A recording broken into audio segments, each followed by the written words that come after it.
നമസ്കാരം. ഷെക്കീന ബിഗ് ഡിബേറ്റിലേക്ക് സ്വാഗതം. കാലഘട്ടത്തിൻ്റെ വെല്ലുവിളികൾ തിരിച്ചറിഞ്ഞുകൊണ്ട് പ്രണയ കെണികളെക്കുറിച്ചും മത തീവ്രവാദത്തിൻ്റെ ചതിക്കുഴികളെക്കുറിച്ചും കുട്ടികൾക്ക് ബോധവൽക്കരണം നടത്താൻ കേരള സ്റ്റോറി എന്ന സിനിമ മതബോധനത്തിൻ്റെ ഭാഗമായി കുട്ടികൾക്കായി പ്രദർശിപ്പിച്ച ഇടുക്കി രൂപത കാണിച്ച ആ ചങ്കൂറ്റത്തിന് ആദ്യമേ തന്നെ ബിഗ് സല്യൂട്ട്.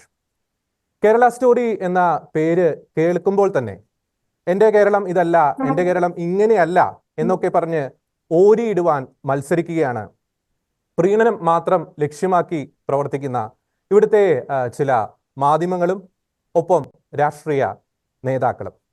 കണ്ണടച്ച് ഇരുട്ടാക്കാൻ ശ്രമിക്കുകയാണ് പലരും. കേരള സ്റ്റോറിയാണോ കേരളത്തിന് അപമാനം? അതോ മത തീവ്രവാദം ലക്ഷ്യം വെച്ച് പെൺകുട്ടികളെ മതപരിവർത്തനം നടത്തി തീവ്രവാദത്തിലേക്ക് വലിച്ചിഴച്ച് അവരെ പിച്ചു ചിന്തുന്ന മത തീവ്രവാദികളാണോ കേരളത്തിന് അപമാനം? ഇങ്ങനെയൊന്ന് ഇവിടെ നടന്നിട്ടില്ല എന്നാണ് ചിലരുടെയൊക്കെ വാദം. അതിൽ കേരളത്തിൻ്റെ മുഖ്യമന്ത്രിയുണ്ട്, പ്രതിപക്ഷ നേതാവുണ്ട്. നിമിഷയായി മാറിയ ഫാത്തിമയും ഐഷയായി മാറിയ സോണിയ സെബാസ്റ്റ്യനും മറിയമായി മാറിയ മെറിൻ ജേക്കബുമൊക്കെ സിറിയയിലും അഫ്ഗാനിസ്ഥാനിലുമൊക്കെ എത്തിച്ചേർന്നത് ആ നാടിൻ്റെ പ്രകൃതി ഭംഗി ആസ്വദിക്കാനായിരുന്നില്ല എന്ന പച്ചയായ യാഥാർത്ഥ്യം ഇവിടുത്തെ പ്രീണന രാഷ്ട്രീയക്കാരും മാധ്യമങ്ങളും എന്ന് തിരിച്ചറിയും. ഷെക്കീന ബിഗ് ഡിബേറ്റ് ചർച്ച ചെയ്യുന്നു കേരള സ്റ്റോറി വിവാദമാക്കുന്നവരുടെ ലക്ഷ്യമെന്ത്.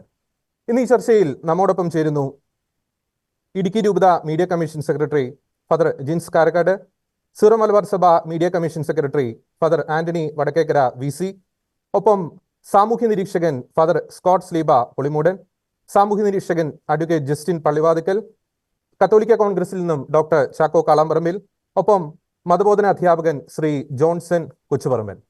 ആറുപേർക്കും ഈ ചർച്ചയിലേക്ക് സ്വാഗതം. ആദ്യമേ ഫാദർ ജിൻസ് കാരക്കാട്, അങ്ങേക്ക് അഭിനന്ദനങ്ങൾ. തീർച്ചയായും ഇടുക്കി രൂപതയ്ക്ക് അഭിനന്ദന പ്രവാഹം തന്നെയാണ് ക്രൈസ്തവ സമൂഹത്തിന്റെ ഭാഗത്തു നിന്നും ലഭിച്ചുകൊണ്ടിരിക്കുന്നത്.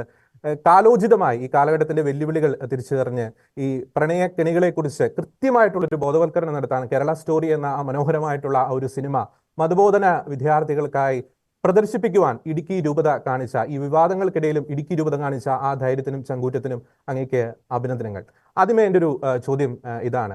ഈ വിശ്വാസോത്സവത്തിന്റെ ഭാഗമായി ഏത് സാഹചര്യത്തിലാണ് ഈ ഒരു സിനിമ 10, 11, 12 ക്ലാസ്സിലെ വിദ്യാർത്ഥികൾക്കായി ഇടുക്കി രൂപത പ്രദർശിപ്പിക്കുവാൻ തീരുമാനിച്ചത്? ഒപ്പം തന്നെ ഇടുക്കി രൂപത അതുമായി ബന്ധപ്പെട്ട് രൂപവൽക്കരിച്ച ആ ഒരു സ്റ്റഡി മെറ്റീരിയൽ, അതിലൊക്കെ കൃത്യമായി പ്രണയ കെണികളെ കുറിച്ചൊക്കെ കൃത്യമായിട്ട് തന്നെ എഴുതിയിട്ടുണ്ട്. അപ്പോൾ ഏത് സാഹചര്യത്തിലായിരുന്നു ഇതൊക്കെ തയ്യാറാക്കിയത് ഫാദർ ജിൻസ് കാരക്കാട്?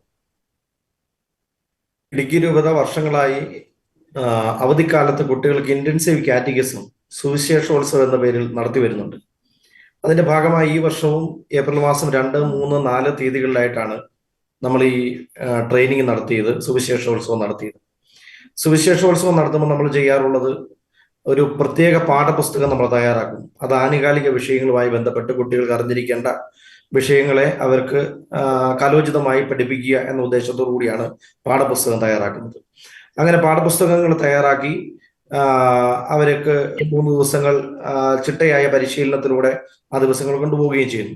അതിന്റെ ഭാഗമായി ഈ വർഷം 10, 11, 12 ക്ലാസ്സുകളിലെ കുട്ടികൾക്ക് വേണ്ടി തയ്യാറാക്കിയ പാഠപുസ്തകത്തിന്റെ പ്രമേയ വിഷയം പ്രണയമായിരുന്നു. അങ്ങനെ ഒരു വിഷയം ഒരു സൺഡേ ഒരു കാറ്റഗിസത്തിന്റെ ഭാഗമായിട്ട് തിരഞ്ഞെടുക്കാൻ വേണ്ടിയിട്ടുള്ള കാരണം, അതിൻ്റെ അകത്ത് വിശ്വാസപരമായ വിഷയങ്ങൾ കണ്ടുപോലെ പ്രണയം എന്നുള്ള ആ ടൈറ്റിൽ തന്നെ പലർക്കും അരോചകമായിട്ട് മാറിയിട്ടുണ്ട്. ആ വിഷയം നമ്മൾ തിരഞ്ഞെടുക്കാൻ വേണ്ടിയിട്ടുള്ള കാരണം, ഇതൊരു ആനുകാലിക വിഷയമാണ്. കാരണം നമ്മുടെ കൗമാരക്കാർ പ്രണയ ചതിയിൽ വീണുപോകുന്ന കാലഘട്ടമാണ്. പ്രണയചതി, പ്രണയക്കുരുക്ക് എന്നുള്ള വാക്കുകൾ ബോധപൂർവം തന്നെ ഉപയോഗിക്കുന്നതുമാണ്. അതിൻ്റെ അകത്തേക്ക് അവർ വീണു പോകുന്നു.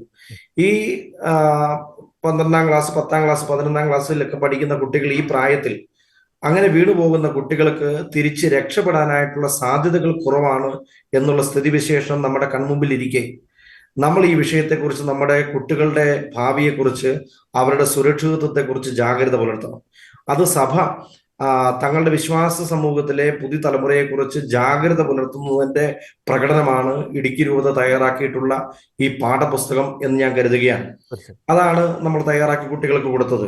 അങ്ങനെ ഇന്റൻസീവ് കാറ്റഗിസം നടത്തുമ്പോൾ അതിൻ്റെ അകത്തെ ഒരു ശൈലി എന്ന് പറയുന്നത് സൺഡേ കാറ്റഗിസത്തിൽ നിന്ന് വ്യത്യസ്തമായി അധ്യാപകന് പഠിപ്പിക്കുകയും കുട്ടികൾ കേൾക്കുകയും ചെയ്യുന്ന ഒരു രീതി മാത്രമല്ല, അതിനപ്പുറത്തേക്ക് അവർ ആശയങ്ങൾ പങ്കുവെക്കുകയും ചർച്ചകൾ നടത്തുകയും ഡിബേറ്റുകൾ നടത്തുകയും അവർ പുറത്തുപോയി ആളുകളുമായി ഇന്റർവ്യൂ നടത്തുകയൊക്കെ ചെയ്യുന്ന വിവിധങ്ങളായിട്ടുള്ള പ്രക്രിയകളുണ്ട്, പ്രവർത്തനങ്ങളുണ്ട്. ആ പ്രവർത്തനങ്ങളിലൂടെയാണ് ഈ സുവിശേഷോത്സവം കൂടുതൽ കുട്ടികൾക്ക് ആകർഷണീയമായിട്ട് മാറുന്നത്.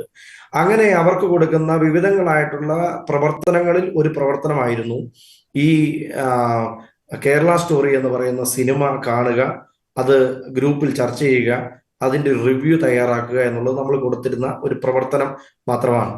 ഇത് നമ്മൾ കൊടുക്കുമ്പോൾ നമ്മൾ കൊടുക്കാനായിട്ടുള്ള കാരണം, വിവിധങ്ങളായിട്ടുള്ള സിനിമകളൊക്കെ നാട്ടിലുണ്ട്, പക്ഷെ നമ്മൾ എടുത്തിരിക്കുന്ന ടോപ്പിക്ക് പ്രണയമാണ്. ഈ വിഷയവുമായിട്ട് ഏറെ റിലേറ്റഡ് ആയിട്ടുള്ള ഒരു ആനുകാലിക സിനിമ എന്ന നിലയ്ക്കാണ് ഈ ചിത്രം നമ്മൾ കുട്ടികൾക്ക് കൊടുക്കുകയും അവരെ അത് കാണാനായിട്ട് നിർദ്ദേശിക്കുകയും ചെയ്തിട്ടുള്ളത്. അങ്ങനെയാണ്. അതിനപ്പുറത്തേക്ക് ഒരു മതസ്പർദ്ധ ഉണ്ടാക്കാൻ വേണ്ടിയിട്ടുള്ള ശ്രമമൊന്നും രൂപം നടത്തിയിട്ടില്ല. നമ്മളുടെ ലക്ഷ്യം ഇത്രയും മാത്രമേ ഉള്ളൂ: നമ്മുടെ കുട്ടികൾക്ക് ഈ ആനുകാലിക വിഷയത്തെക്കുറിച്ച് ജാഗ്രത പുലർത്തുക. അത് നമുക്ക് വ്യക്തമാണ്, കാരണം കുട്ടികൾ ഇത് കണ്ടു, അത് നിരൂപണങ്ങൾ തയ്യാറാക്കി. ആ നിരൂപണത്തിൽ കുട്ടികൾ എഴുതിയിരിക്കുന്നത് ഇപ്രകാരമാണ്, വളരെ വ്യക്തമായിട്ടുള്ള ആശയങ്ങളാണ്: ഈ നാട്ടിൽ പ്രണയ ചതിയുണ്ട് എന്ന് ഞങ്ങൾ തിരിച്ചറിയുന്നു. അതുകൊണ്ട് ഈ കാലഘട്ടത്തിൽ ഞങ്ങൾ കുറച്ചുകൂടി ജാഗ്രതയിൽ ജീവിക്കണമെന്ന് ഞങ്ങൾക്ക് ഈ സുവിശേഷോത്സവം ബോധ്യം നൽകിയിരിക്കുന്നു എന്ന് കുട്ടികൾ അവരുടെ നിരൂപണത്തിൽ, അവരുടെ അഭിപ്രായ സർവേയിൽ നമുക്ക് നൽകിയിരിക്കുന്ന ഒരു അഭിപ്രായമാണ്. അതായത് കുട്ടികളെല്ലാം വളരെ പോസിറ്റീവായിട്ടാണ് ഇതിനെ എടുത്തത് അല്ലെ? ഈ സിനിമ അതിന്റെ ആ ഒരു മെസ്സേജ് കൃത്യമായിട്ട് ഉൾക്കൊള്ളാൻ സാധിച്ചു അല്ലെ? നമ്മൾ കൊടുത്തിരിക്കുന്ന ഈ പ്രവർത്തനങ്ങൾ, അതിന്റെ ഉദ്ദേശം എന്തായിരുന്നോ അത് അപ്പാടെ വിജയകരമായി എന്ന് തന്നെയാണ് നമുക്ക് മനസ്സിലാക്കുന്നത്. അല്ലെങ്കിൽ കുട്ടികൾക്ക് അങ്ങനെ എഴുതേണ്ട ആവശ്യമില്ല. അവർക്ക് എത്രയോ നല്ല സിനിമകൾ നാട്ടിൽ കാണാൻ കിട്ടുന്നുണ്ട്, അവരുടെ ഇഷ്ടത്തിനനുസരിച്ചുള്ള സിനിമകൾ കാണാൻ കിട്ടുന്നുണ്ട്. അതുകൊണ്ട് ഈ സിനിമ മഹാ ബോറായിരുന്നു എന്നൊക്കെ പറഞ്ഞ് കുട്ടികൾക്ക് വിടാമായിരുന്നു. പക്ഷെ അങ്ങനെയല്ല. ഈ നാട്ടിൽ ഇങ്ങനെ ഒരു പ്രണയ ചതി കുരുക്കുണ്ട് എന്ന് ഞങ്ങൾക്ക് ബോധ്യമായിരിക്കുന്നു. ഞങ്ങൾ അതിനെതിരെ ജാഗ്രത പുലർത്തേണ്ട കാലഘട്ടമാണ് എന്ന് ഞങ്ങൾക്ക് ഈ ചിത്രം ബോധ്യപ്പെടുത്തി തന്നിരിക്കുന്നു. ഈ സുവിശേഷോത്സവം ഞങ്ങൾക്ക് അത്തരത്തിലുള്ള ആശയങ്ങൾ നൽകിയിരിക്കുന്നു എന്നുള്ളതാണ്. വിവാഹത്തെക്കുറിച്ചും വിവാഹത്തിന്റെ പരിശുദ്ധിയെക്കുറിച്ചും പ്രണയത്തിന്റെ പ്രത്യേകതകളെക്കുറിച്ചും പ്രണയത്തിന് പിന്നിലുണ്ടാകുന്ന ചതികളെക്കുറിച്ചും ഒക്കെയാണ് കുട്ടികൾക്ക് പറഞ്ഞു കൊടുക്കാൻ വേണ്ടി പരിശ്രമിച്ചത്. ഇവിടെ ഇന്ന് രാവിലെ മുതൽ നടന്നിട്ടുള്ള ചർച്ചകളിലൊക്കെ ലൗജികാദിനെ കുറിച്ചാണ് പറഞ്ഞത് എന്നാണ് ചാനലുകളൊക്കെ വന്നിട്ടുള്ള ചർച്ചകളാണ്. ഇടുക്കി രൂപത ലൗജികാദിനെ ഉണ്ട് എന്ന് പറഞ്ഞിരിക്കുന്നു എന്നൊക്കെയുള്ളതാണ്. എന്റെ ചോദ്യം, ഇവിടെ ലൗജികാദ് എന്ന് പറയുന്നത് ഇവരുടെയൊക്കെ സംസാരത്തിലുള്ളത് നമ്മൾ ഏതോ ഒരു മതവിഭാഗത്തിന് എതിരായിട്ട് മാറുന്നു എന്നുള്ളതാണ്. അതിനപ്പുറത്തേക്ക് രണ്ടുപേര് തമ്മിൽ എന്തിനാണ് പ്രണയിക്കുന്നത്? രണ്ടുപേര് തമ്മിൽ പ്രണയിക്കുന്നത് അവർ ഒരുമിക്കുന്നതിനും ഒരു കുടുംബജീവിതം നയിക്കുന്നതിനും ഒക്കെ ആയിട്ടാണ് പ്രണയിക്കുന്നത്. അങ്ങനെയാണല്ലോ സ്വാഭാവികമായുള്ള പ്രണയം നടക്കേണ്ടത്. എന്നാൽ അങ്ങനെ തോന്നിച്ചിട്ട് അതിനു വേണ്ടിയിട്ടല്ലാതെ മറ്റ് ലക്ഷ്യങ്ങൾക്ക് വേണ്ടിയിട്ട് നമ്മുടെ പെൺകുട്ടികളെ ഉപയോഗിക്കുന്നു എന്ന് പറയുമ്പോൾ അതിന് പ്രണയചതി എന്നും പ്രണയ കുരുക്കെന്നും അല്ലാണ്ട് മറ്റ് എന്ത് പദമാണ് അതിനെ വിശേഷിപ്പിക്കാനായിട്ടുള്ളത്? അത് കുരുക്ക് തന്നെയാണ്, അത് പ്രണയ ചതി തന്നെയാണ്. അതിനെ വിശേഷിപ്പിക്കാൻ വേണ്ടിയിട്ട് വേറെ വാക്കുകളില്ല എന്ന് തന്നെ നമുക്ക് നല്ല ബോധ്യമുണ്ട്.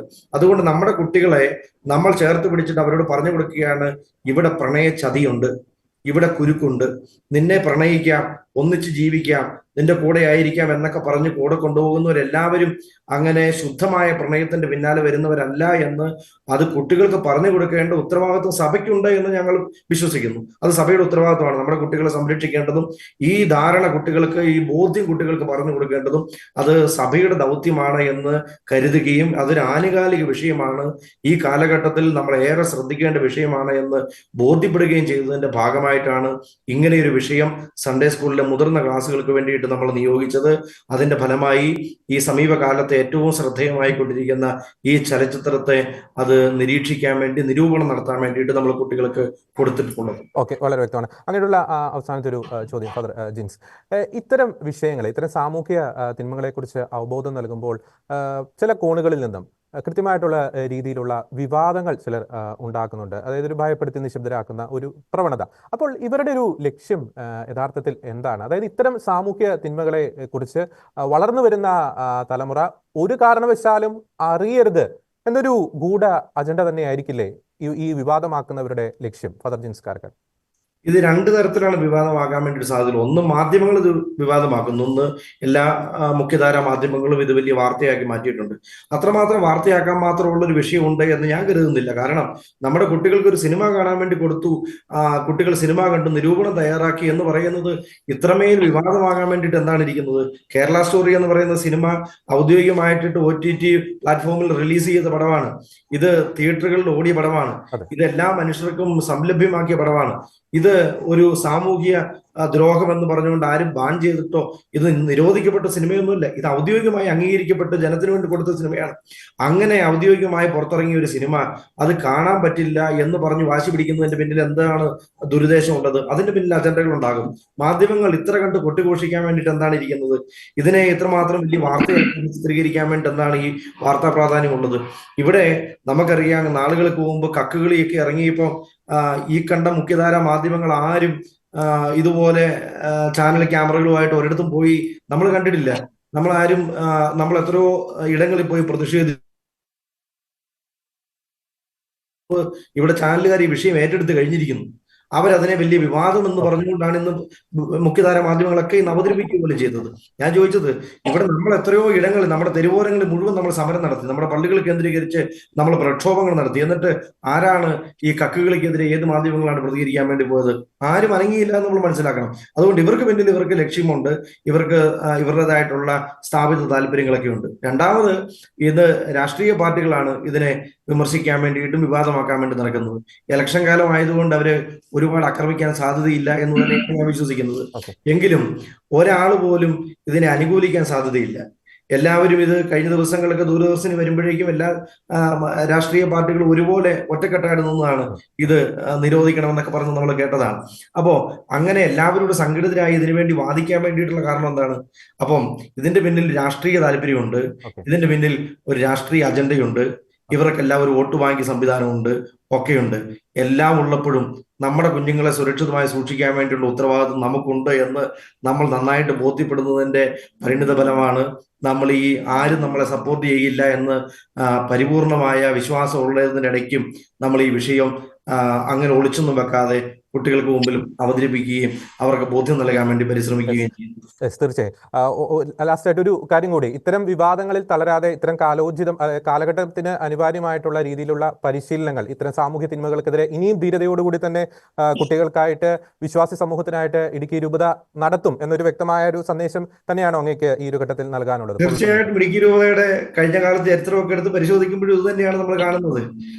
ഈ വിഷയത്തെക്കുറിച്ച് ഏറ്റവും ആദ്യം കേരളത്തിൽ വലിയ ചർച്ച ഉണ്ടാകാൻ വേണ്ടി കാരണവും ഇടുക്കിയുടെ ആദ്യ ബിഷപ്പായിരുന്ന അഭിമന്യ മാർ മാത്യു അന്നിക്കുഴിക്കാട്ട് പിതാവിന്റെ വാക്കുകളാണെന്ന് നമുക്ക് എല്ലാവർക്കും അറിയാം. അദ്ദേഹമാണ് ഈ വിഷയം പൊതുസമൂഹത്തിന് മുമ്പിൽ ഇട്ടുകൊടുത്തത്. അന്നും വലിയ വിവാദങ്ങളൊക്കെ ഉണ്ടായതാണ്, വലിയ അക്രമങ്ങൾ ഉണ്ടായതാണ്. ആ നിലപാടുകളൊന്നും പിതാവ് അക്കാലത്തൊന്നും പിന്തിരിഞ്ഞു പോയിട്ടില്ല. പിന്നീട് രൂപത മുന്നോട്ടെടുത്തിട്ടുള്ള കാലഘട്ടങ്ങളിലൊക്കെ എല്ലാ കാലഘട്ടത്തിലും നിലപാടുകൾ ഉറച്ചു തന്നെയാണ് നിന്നിട്ടുള്ളത്. ഇനിയും വരുന്ന വർഷങ്ങളിൽ നമുക്ക് ആനുകാലികമായ വിഷയങ്ങൾ എടുത്ത് തന്നെ കുട്ടികൾക്ക് പരിശീലനം നൽകുക നമ്മുടെ ഉത്തരവാദിത്വമാണല്ലോ. നമ്മൾ ചെയ്യേണ്ടതാണ്, നമ്മുടെ കുട്ടികളെ സംരക്ഷിക്കേണ്ടതാണ്. അതുകൊണ്ട് വിവാദങ്ങളൊക്കെ ഉണ്ടാകും. അത് വിവാദങ്ങൾ നമ്മളല്ല ഉണ്ടാക്കുന്നത്, അത് ഉണ്ടാക്കുന്നവർക്ക് അവരുടേതായിട്ടുള്ള ലക്ഷ്യങ്ങളുണ്ട്. നമ്മൾ വിവാദങ്ങൾ ഉണ്ടാകാൻ വേണ്ടിയിട്ടല്ലോ നമ്മൾ സുവിശേഷോത്സവം നടത്തിയിട്ടുള്ളത്, നമ്മൾ കുട്ടികൾക്ക് ബോധവൽക്കരണം നടത്താൻ വേണ്ടിയിട്ടാണ്. അതുകൊണ്ട് അത് ഭംഗിയായിട്ട് വരുന്ന ആളുകളിലും ധൈര്യപൂർവ്വം നടത്തുക തന്നെയാണ് രൂപതയുടെ ലക്ഷ്യം. വളരെ നന്ദി ഫാദർ ജിൻസ് കാർക്കാട്. ഒപ്പം തന്നെ ഇടുക്കി രൂപത അധ്യക്ഷനും ഇടുക്കി രൂപതയ്ക്കും ഇടുക്കി രൂപതയിലെ വൈദികർക്കും വിശ്വാസി സമൂഹത്തിനും ഈ ഒരു ഘട്ടത്തിൽ അഭിനന്ദനവും ഐക്യദാർഢ്യവും അറിയിക്കുകയാണ്. ഞാൻ ഫാദർ ആന്റണി വടക്കേക്കര വിസിയിലേക്ക് പോവുകയാണ്, സിറോ മലബാർ സഭയുടെ media commission secretary. Father Antony Vadakkekara, പ്രത്യേകിച്ച് നമുക്കറിയാം കഴിഞ്ഞ കുറേ നാളുകളായിട്ട് ഈ വിവാദങ്ങളുടെ ഒരു ചരിത്രം അല്ലെങ്കിൽ അത്തരത്തിലുള്ള ചില സൃഷ്ടികൾ ഈ സഭയ്ക്കെതിരെ മാധ്യമങ്ങളും രാഷ്ട്രീയ നേതാക്കളും ഒക്കെ ഉയർത്തുന്നുണ്ട്. നമുക്ക് 2021 പാലാ പിതാവ് തന്റെ അജനങ്ങൾക്കായി നൽകിയ മുന്നറിയിപ്പ്, ലഹരിക്കണികളെ കുറിച്ച് ഒപ്പം തന്നെ പ്രണയചതികളെ കുറിച്ച് മുന്നറിയിപ്പ് നൽകിയപ്പോൾ അത് വലിയ രീതിയിൽ അത് വിവാദമാക്കി മാറ്റിയവർ നമ്മുടെ നാട്ടിലുണ്ട്. അതിനുശേഷം ഈ കുടുംബത്തിൽ മക്കളുടെ എണ്ണം കൂട്ടുന്നത് അല്ലെങ്കിൽ അതുമായി ബന്ധപ്പെട്ട പ്രബോധനം നൽകിയപ്പോൾ അത് വിവാദമാക്കി മാറ്റിയവരുണ്ട്. ഏറ്റവും ഒടുവിൽ നാം ഈ കാണുന്നത് പോലെ ഇടുക്കി രൂപതയിലെ മതബോധന വിദ്യാർത്ഥികൾക്കായി രൂപത കുടുംബത്തിലായി ആ കുടുംബത്തിലെ അംഗങ്ങൾക്കായി നൽകിയ ആ ഒരു പ്രബോധനം, ആ ഒരു അവബോധം അത് വിവാദമാക്കി മാറ്റിക്കൊണ്ടിരിക്കുന്ന ഒരു സാഹചര്യം. ഇത് ഒരു ശരിയായിട്ടുള്ള ഒരു പ്രവണതയാണോ ഫാദർ ആന്റണി വടക്കേക്കര VC? പ്രത്യേകിച്ച് സഭാ മക്കൾക്ക് എന്ത് അവബോധം നൽകണം, എന്ത് പ്രബോധനം നൽകണം, ആ കാര്യത്തിൽ കൃത്യമായിട്ടുള്ളൊരു സ്വാതന്ത്ര്യം, ആ ജ്ഞാനവും വിവേകവും സഭാ നേതൃത്വത്തിനുണ്ട്. അതിനെ എന്തുകൊണ്ടാണ് ഈ മാധ്യമങ്ങളും ഈ രാഷ്ട്രീയ നേതാക്കളും ഒക്കെ ചോദ്യം ചെയ്യുന്നത് ഫാദർ ആന്റണി വടക്കേക്കര VC? സഭാവിശ്വാസികളെ വിശ്വാസ പരിശീലനത്തിന്റെ ഭാഗമായിട്ട് എന്ത് പഠിപ്പിക്കണമെന്നതും എന്താണ് അവരെ കാണിക്കേണ്ടതെന്നുമുള്ളത് സഭയുടേതും സഭാ നേതൃത്വത്തിന്റെയും അത് അഭിമന്യ പിതാക്കന്മാരുടെയും വിശ്വാസ പരിശീലന കേന്ദ്രത്തിന്റെയും പ്രൊറോഗേറ്റീവാണ്. അവരാണ് അതിനുവേണ്ടി മുൻകൈ എടുത്ത് മുൻപോട്ട് പോകുന്നത്. ഇവിടെ ഇപ്പൊ സംഭവിച്ചിരിക്കുന്ന ഈ കാര്യവുമായി ബന്ധപ്പെട്ട് എനിക്ക് തോന്നുന്നത് 2003 മെയ് മാസം 5-ാം തീയതി, അതായത് 2023 കഴിഞ്ഞ വർഷമാണ് ഈ സിനിമ റിലീസ് ചെയ്യപ്പെട്ടത്. ഒരു വർഷത്തിന് ശേഷം ഇപ്പൊ 2024 ഏപ്രിൽ മാസം 5-ാം തീയതി ഈ സിനിമ ദൂരദർശൻ വീണ്ടും സംപ്രേഷണം ചെയ്യുകയുണ്ടായി. ഇതിനോടിടയ്ക്ക് ഞാൻ ഇന്നിപ്പോ ഇത് വിവാദമായി കഴിഞ്ഞപ്പോ ഒന്ന് നോക്കുകയായിരുന്നു. ലോകമെമ്പാടുമുള്ള ദ കേരള സ്റ്റോറി എന്ന പേരുള്ള ഈ സിനിമയുടെ ഗ്രോസ് കളക്ഷൻ ഏകദേശം 304 കോടിയോളം എത്തിയിട്ടുണ്ട്. എനിക്ക് തോന്നുന്നു ഇത് വിവാദമാക്കിയവര് ഈ സിനിമ ഇപ്രകാരം പ്രൊമോട്ട് ചെയ്യുകയായിരുന്നോ എന്നൊരു സംശയം എനിക്ക് തീർച്ചയായും ഉണ്ട് എന്ന് ഞാൻ നിങ്ങളെ ഓർമ്മപ്പെടുത്താൻ വേണ്ടി ആഗ്രഹിക്കാം. അതങ്ങനെ പറയാനുള്ള കാരണമുണ്ട്. ഞാൻ സാധാരണ അധികം സിനിമകൾ കാണുന്ന ഒരാളല്ല. പക്ഷേ ഈ ദ കേരള സ്റ്റോറി എന്ന പേരുള്ള സിനിമ ഞാൻ കണ്ടു. ഞാൻ കാണാനിടയായ സാഹചര്യം ഇതൊരു വിവാദമാകുന്നു എന്ന് അറിഞ്ഞുകൊണ്ട് തന്നെയാണ്. അപ്പോ ഇപ്രകാരം ഇത് വിവാദമാക്കാൻ വേണ്ടി ആരൊക്കെയോ ബോധപൂർവം പരിശ്രമിക്കുന്നുണ്ട് എന്നുള്ളത് വളരെ വ്യക്തമാണ്. ഞാൻ അങ്ങനെ പറയാനുള്ള കാരണം ഇതാണ്. ഇടുക്കി രൂപതയുടെ വിശ്വാസ പരിശീലനവുമായി ബന്ധപ്പെട്ട് 10, 11, 12 ക്ലാസ്സുകളിൽ പഠിക്കുന്ന 15, 16, 17 വയസ്സ് പ്രായമായ കുട്ടികളെ, ടീനേജ് കുട്ടികളെയാണ്, അല്ലാതെ 1, 2 ക്ലാസ്സിൽ പഠിക്കുന്ന 5, 6 വയസ്സ് പ്രായമുള്ള കുട്ടികളെയല്ല. പ്രണയത്തിനെ കുറിച്ച് കൃത്യമായി മനസ്സിലാക്കിയിരിക്കേണ്ട കുട്ടികളെയാണ് ഇടുക്കി രൂപതയിലെ വിശ്വാസ പരിശീലന കേന്ദ്രം വിശ്വാസോത്സവം എന്ന ഈ ഒരു പഠന പന്തിയിലൂടെ അവരെ പഠിപ്പിക്കാനായിട്ട് ശ്രമിച്ചു. അതുകൊണ്ട് തന്നെയും ഇത് ഇപ്പോ 4 ദിവസങ്ങൾക്ക് ശേഷം ഇത് വിവാദമാകുന്നുണ്ട് എങ്കിൽ അതിന് പുറകിൽ ആരൊക്കെയോ നിക്ഷിപ്തമായ താല്പര്യക്കാരുണ്ട് എന്നുള്ളത് വളരെ വ്യക്തമാണെന്നാണ് എനിക്ക് തോന്നുന്നത്. ഈ സിനിമ ദ കേരള സ്റ്റോറി എന്ന പേരുള്ള സിനിമ ഒരു ആക്ടിവിറ്റിയുടെ ഭാഗമായിട്ട് ഈ ടീനേജ് കുട്ടികളെ കാണിച്ച സിനിമയാണെന്ന് ഇടുക്കി രൂപതയുടെ മാധ്യമ കമ്മീഷന്റെ ഡയറക്ടർ ബഹുമാനപ്പെട്ട ജിൻസ് കാരക്കാട്ടത്ത് തന്നെ സൂചിപ്പിക്കുകയുണ്ടായി ഈ ചർച്ചയിൽ. അതിൽ നിന്നും വളരെ വ്യക്തമാണ് പലതരം സ്നേഹമുണ്ടെന്നും അതുപോലെ തന്നെ സ്നേഹബന്ധങ്ങൾ എങ്ങനെയാണ് മുൻപോട്ട് കൊണ്ടുപോകേണ്ടതെന്നും, എന്നാൽ വഴിതെറ്റിയ സ്നേഹബന്ധങ്ങളിലൂടെ നയിക്കപ്പെട്ട് ചതിക്കുഴികളിലേക്ക് വീഴുന്ന കുട്ടികൾ ധാരാളം ഉണ്ട് എന്നുള്ള തിരിച്ചറിവോടുകൂടെ സ്വന്തം പരിപാലനത്തിന് നൽകപ്പെട്ടിരിക്കുന്ന വിശ്വാസ പരിശീലന ക്ലാസ്സുകളിൽ വരുന്ന കുട്ടികൾക്കാണ് ഇപ്രകാരമുള്ള ബോധന സഭ കൊടുക്കുന്നത് എന്നുള്ളത് വളരെ വ്യക്തമാണ്. ഇവിടെ ലവ് ജിഹാദ് എന്ന് പേരുള്ള ആ ഒരു വാക്ക് ഒരുപക്ഷെ ഏതെങ്കിലും മതവുമൊക്കെയായി ബന്ധപ്പെട്ടതാണ് എന്ന കാരണത്താൽ ഞാൻ അങ്ങനെ ഒരു വാക്ക് ഉപയോഗിക്കാൻ ആഗ്രഹിക്കുന്നു. മറിച്ച് ഇപ്രകാരം ചതിക്കുഴികളിലേക്ക് കുട്ടികളെ വലിച്ചിഴച്ച് കൊണ്ടുപോകുന്ന തരത്തിലുള്ള സംഘടിതമായ ചില കോണുകളിൽ നിന്നുള്ള ശ്രമങ്ങൾ ഉണ്ടാകുന്നു എന്നുള്ളത് നമുക്ക് തിരിച്ചറിയാതിരിക്കാൻ പറ്റില്ല എന്ന് എനിക്ക് തോന്നുന്നു. അതുകൊണ്ട് തന്നെയും ഈ വിശ്വാസ പരിശീലനത്തിന് വേണ്ടി ഇടുക്കി രൂപതയുടെ കേന്ദ്രം പുറത്തിറക്കിയ ബുക്ക്ലെറ്റിന്റെ 24-ാമത്തെ പേജിൽ വളരെ വ്യക്തമായി ഇങ്ങനെ പറയുന്നുണ്ട്: സാധാരണക്കാരായ ഇസ്ലാം മത വിശ്വാസികൾക്ക് ഇത്തരം സംഘടിതമായ നീക്കമുണ്ടെന്ന് നമ്മൾ കരുതുന്നില്ല. എന്നിട്ട് കൂട്ടിച്ചേർക്കാണ് ആ പുസ്തകം, എന്നാൽ ഒരു ചെറു തീവ്രവാദി സംഘമാണ് ഇപ്രകാരമുള്ള കാര്യങ്ങൾ ചെയ്യുന്നത്. അതുകൊണ്ട് തന്നെയും ഇത് മതപരമായ ധ്രുവീകരണം ലക്ഷ്യം വെച്ചുകൊണ്ട്, വർഗീയത പടർത്തുന്നതിന് വേണ്ടിയിട്ടോ രാഷ്ട്രീയമായ ലാഭങ്ങൾ ലക്ഷ്യം വെച്ചുകൊണ്ടോ അല്ല ഇപ്രകാരം ഒരു മതബോധനം ഉണ്ടായതെന്നും ഇതൊരു വിവാദമാക്കേണ്ട വിഷയമല്ല എന്നും വളരെ വ്യക്തമാണ്. അതുകൊണ്ട് തന്നെ നമ്മൾ തിരിച്ചറിയേണ്ട മറ്റൊരു കാര്യം കൂടി ഞാൻ സൂചിപ്പിക്കട്ടെ. ഇത് ഇന്നോ ഇന്നലെയോ ഉണ്ടായ ഒരു വിവാദം അല്ലല്ലോ. 2010 ശ്രീ VS അച്യുതാനന്ദനാണ് ഈ വിവരം ആദ്യമായി അറിയിക്കുകയും അന്ന് DGP ആയിരുന്ന ബഹുമാനപ്പെട്ട ജേക്കബ് പുന്നൂസ് സാറിനെ കേരള പോലീസിനെ ഇത് അന്വേഷിക്കാൻ വേണ്ടിയിട്ട് ഉത്തരവാദിത്വം ഏൽപ്പിക്കുകയും ചെയ്തു. തുടർന്ന് നമുക്കറിയാം 2008 മുതൽ 2011 വരെ വിവാഹത്തിന്റെ പേരിൽ 7795 മതപരിവർത്തനങ്ങൾ നടന്നിട്ടുണ്ട് എന്ന് അന്ന് മുഖ്യമന്ത്രിയായിരുന്ന യശസ്വിനായ ശ്രീ ഉമ്മൻചാണ്ടി സാറാണ് നിയമസഭയിൽ ഇപ്രകാരം അറിയിക്കാനിടയായത്. അപ്പൊ ഇതിൽ നിന്നൊക്കെ നമുക്ക് വ്യക്തമാണ് ഇപ്രകാരമുള്ള ശ്രമങ്ങൾ ഉണ്ടായിട്ടുണ്ട് എന്നും അതുകൊണ്ട് പൊതുസമൂഹം ജാഗ്രതയുള്ളവരായിരിക്കണമെന്നുമുള്ള കൃത്യമായ നിലപാടാണ് ഇടുക്കി രൂപതയുടെ വിശ്വാസ പരിശീലന കേന്ദ്രം സ്വീകരിച്ചത് എന്ന് തന്നെയാണ് ഞാൻ കരുതുന്നത്. ഇതുമായി ബന്ധപ്പെട്ട് മുൻപ് തന്നെയും ചോദിച്ചതുപോലെ പാലാ രൂപതയുടെ അഭിവന്ദ്യ പിതാവ് നമ്മുടെ ജോസഫ് കല്ലറങ്ങാട്ട് തിരുമേനി ഇപ്രകാരം ഒരു കാര്യത്തെക്കുറിച്ച് സംസാരിച്ചപ്പോൾ, ഒരു ഇടയലേഖനം എഴുതിയപ്പോൾ അദ്ദേഹത്തിന്റെ പ്രസ്താവനയുമായി ബന്ധപ്പെട്ട് വിവാദമുണ്ടാക്കിയവരും, അതുപോലെ തന്നെ ഇടുക്കി രൂപതയുടെ മുൻ അധ്യക്ഷനായിരുന്ന അഭിവന്ദ്യനായ ഭാഗ്യസ്മരണാർഹനായ ആനിക്കുഴിക്കാട്ടിൽ പിതാവ് കുഞ്ഞുങ്ങൾ ധാരാളമായി ഉണ്ടാകണമെന്നുള്ള ആഗ്രഹം പ്രകടിപ്പിച്ചപ്പോഴും ഒക്കെ അതിനെയൊക്കെ വിവാദമാക്കാൻ വേണ്ടി ശ്രമിച്ച പല വ്യക്തികളും സ്ഥാപിത താല്പര്യക്കാരുമുണ്ട്. അവരുടെയൊക്കെ നിക്ഷിപ്തമായ താല്പര്യം എന്താണെന്ന് തിരിച്ചറിയുന്നു. ഇപ്രകാരമുള്ള കാര്യങ്ങളിൽ സഭയ്ക്ക് സുചിന്തിതമായ നിലപാടുണ്ടെന്നും അത് ഏതെങ്കിലും രാഷ്ട്രീയ പാർട്ടികളെ പ്രീണിപ്പിക്കുന്നതിന് വേണ്ടിയിട്ടോ ഒരു വോട്ട് ബാങ്ക് ആകുന്നതിന് വേണ്ടിയിട്ടോ ഉള്ളതല്ല, മറിച്ച് ഇത് ഏതെങ്കിലും വിലപേശലുകൾക്ക് വേണ്ടിയിട്ടുള്ളതല്ല. സഭയുടെ സുചിന്തിതമായ നിലപാട് അവതരിപ്പിക്കുന്നു എന്ന് മാത്രമേ ഉള്ളൂ. അതിനു വേണ്ടിയിട്ട് ഇന്ന് ലോകത്തിൽ ഏറ്റവും ശക്തമായ മാധ്യമം സിനിമയാണ് എന്ന കാരണത്താൽ ആക്ടിവിറ്റിയുടെ ഒരു ഭാഗമായി ദ കേരള സ്റ്റോറി എന്ന സിനിമ കാണിച്ചു എന്ന് മാത്രമേ ഉള്ളൂ. ഇത് വിവാദമാക്കുന്നവർക്ക് മറ്റ് ഇൻട്രസ്റ്റുകൾ ഉണ്ടാകും.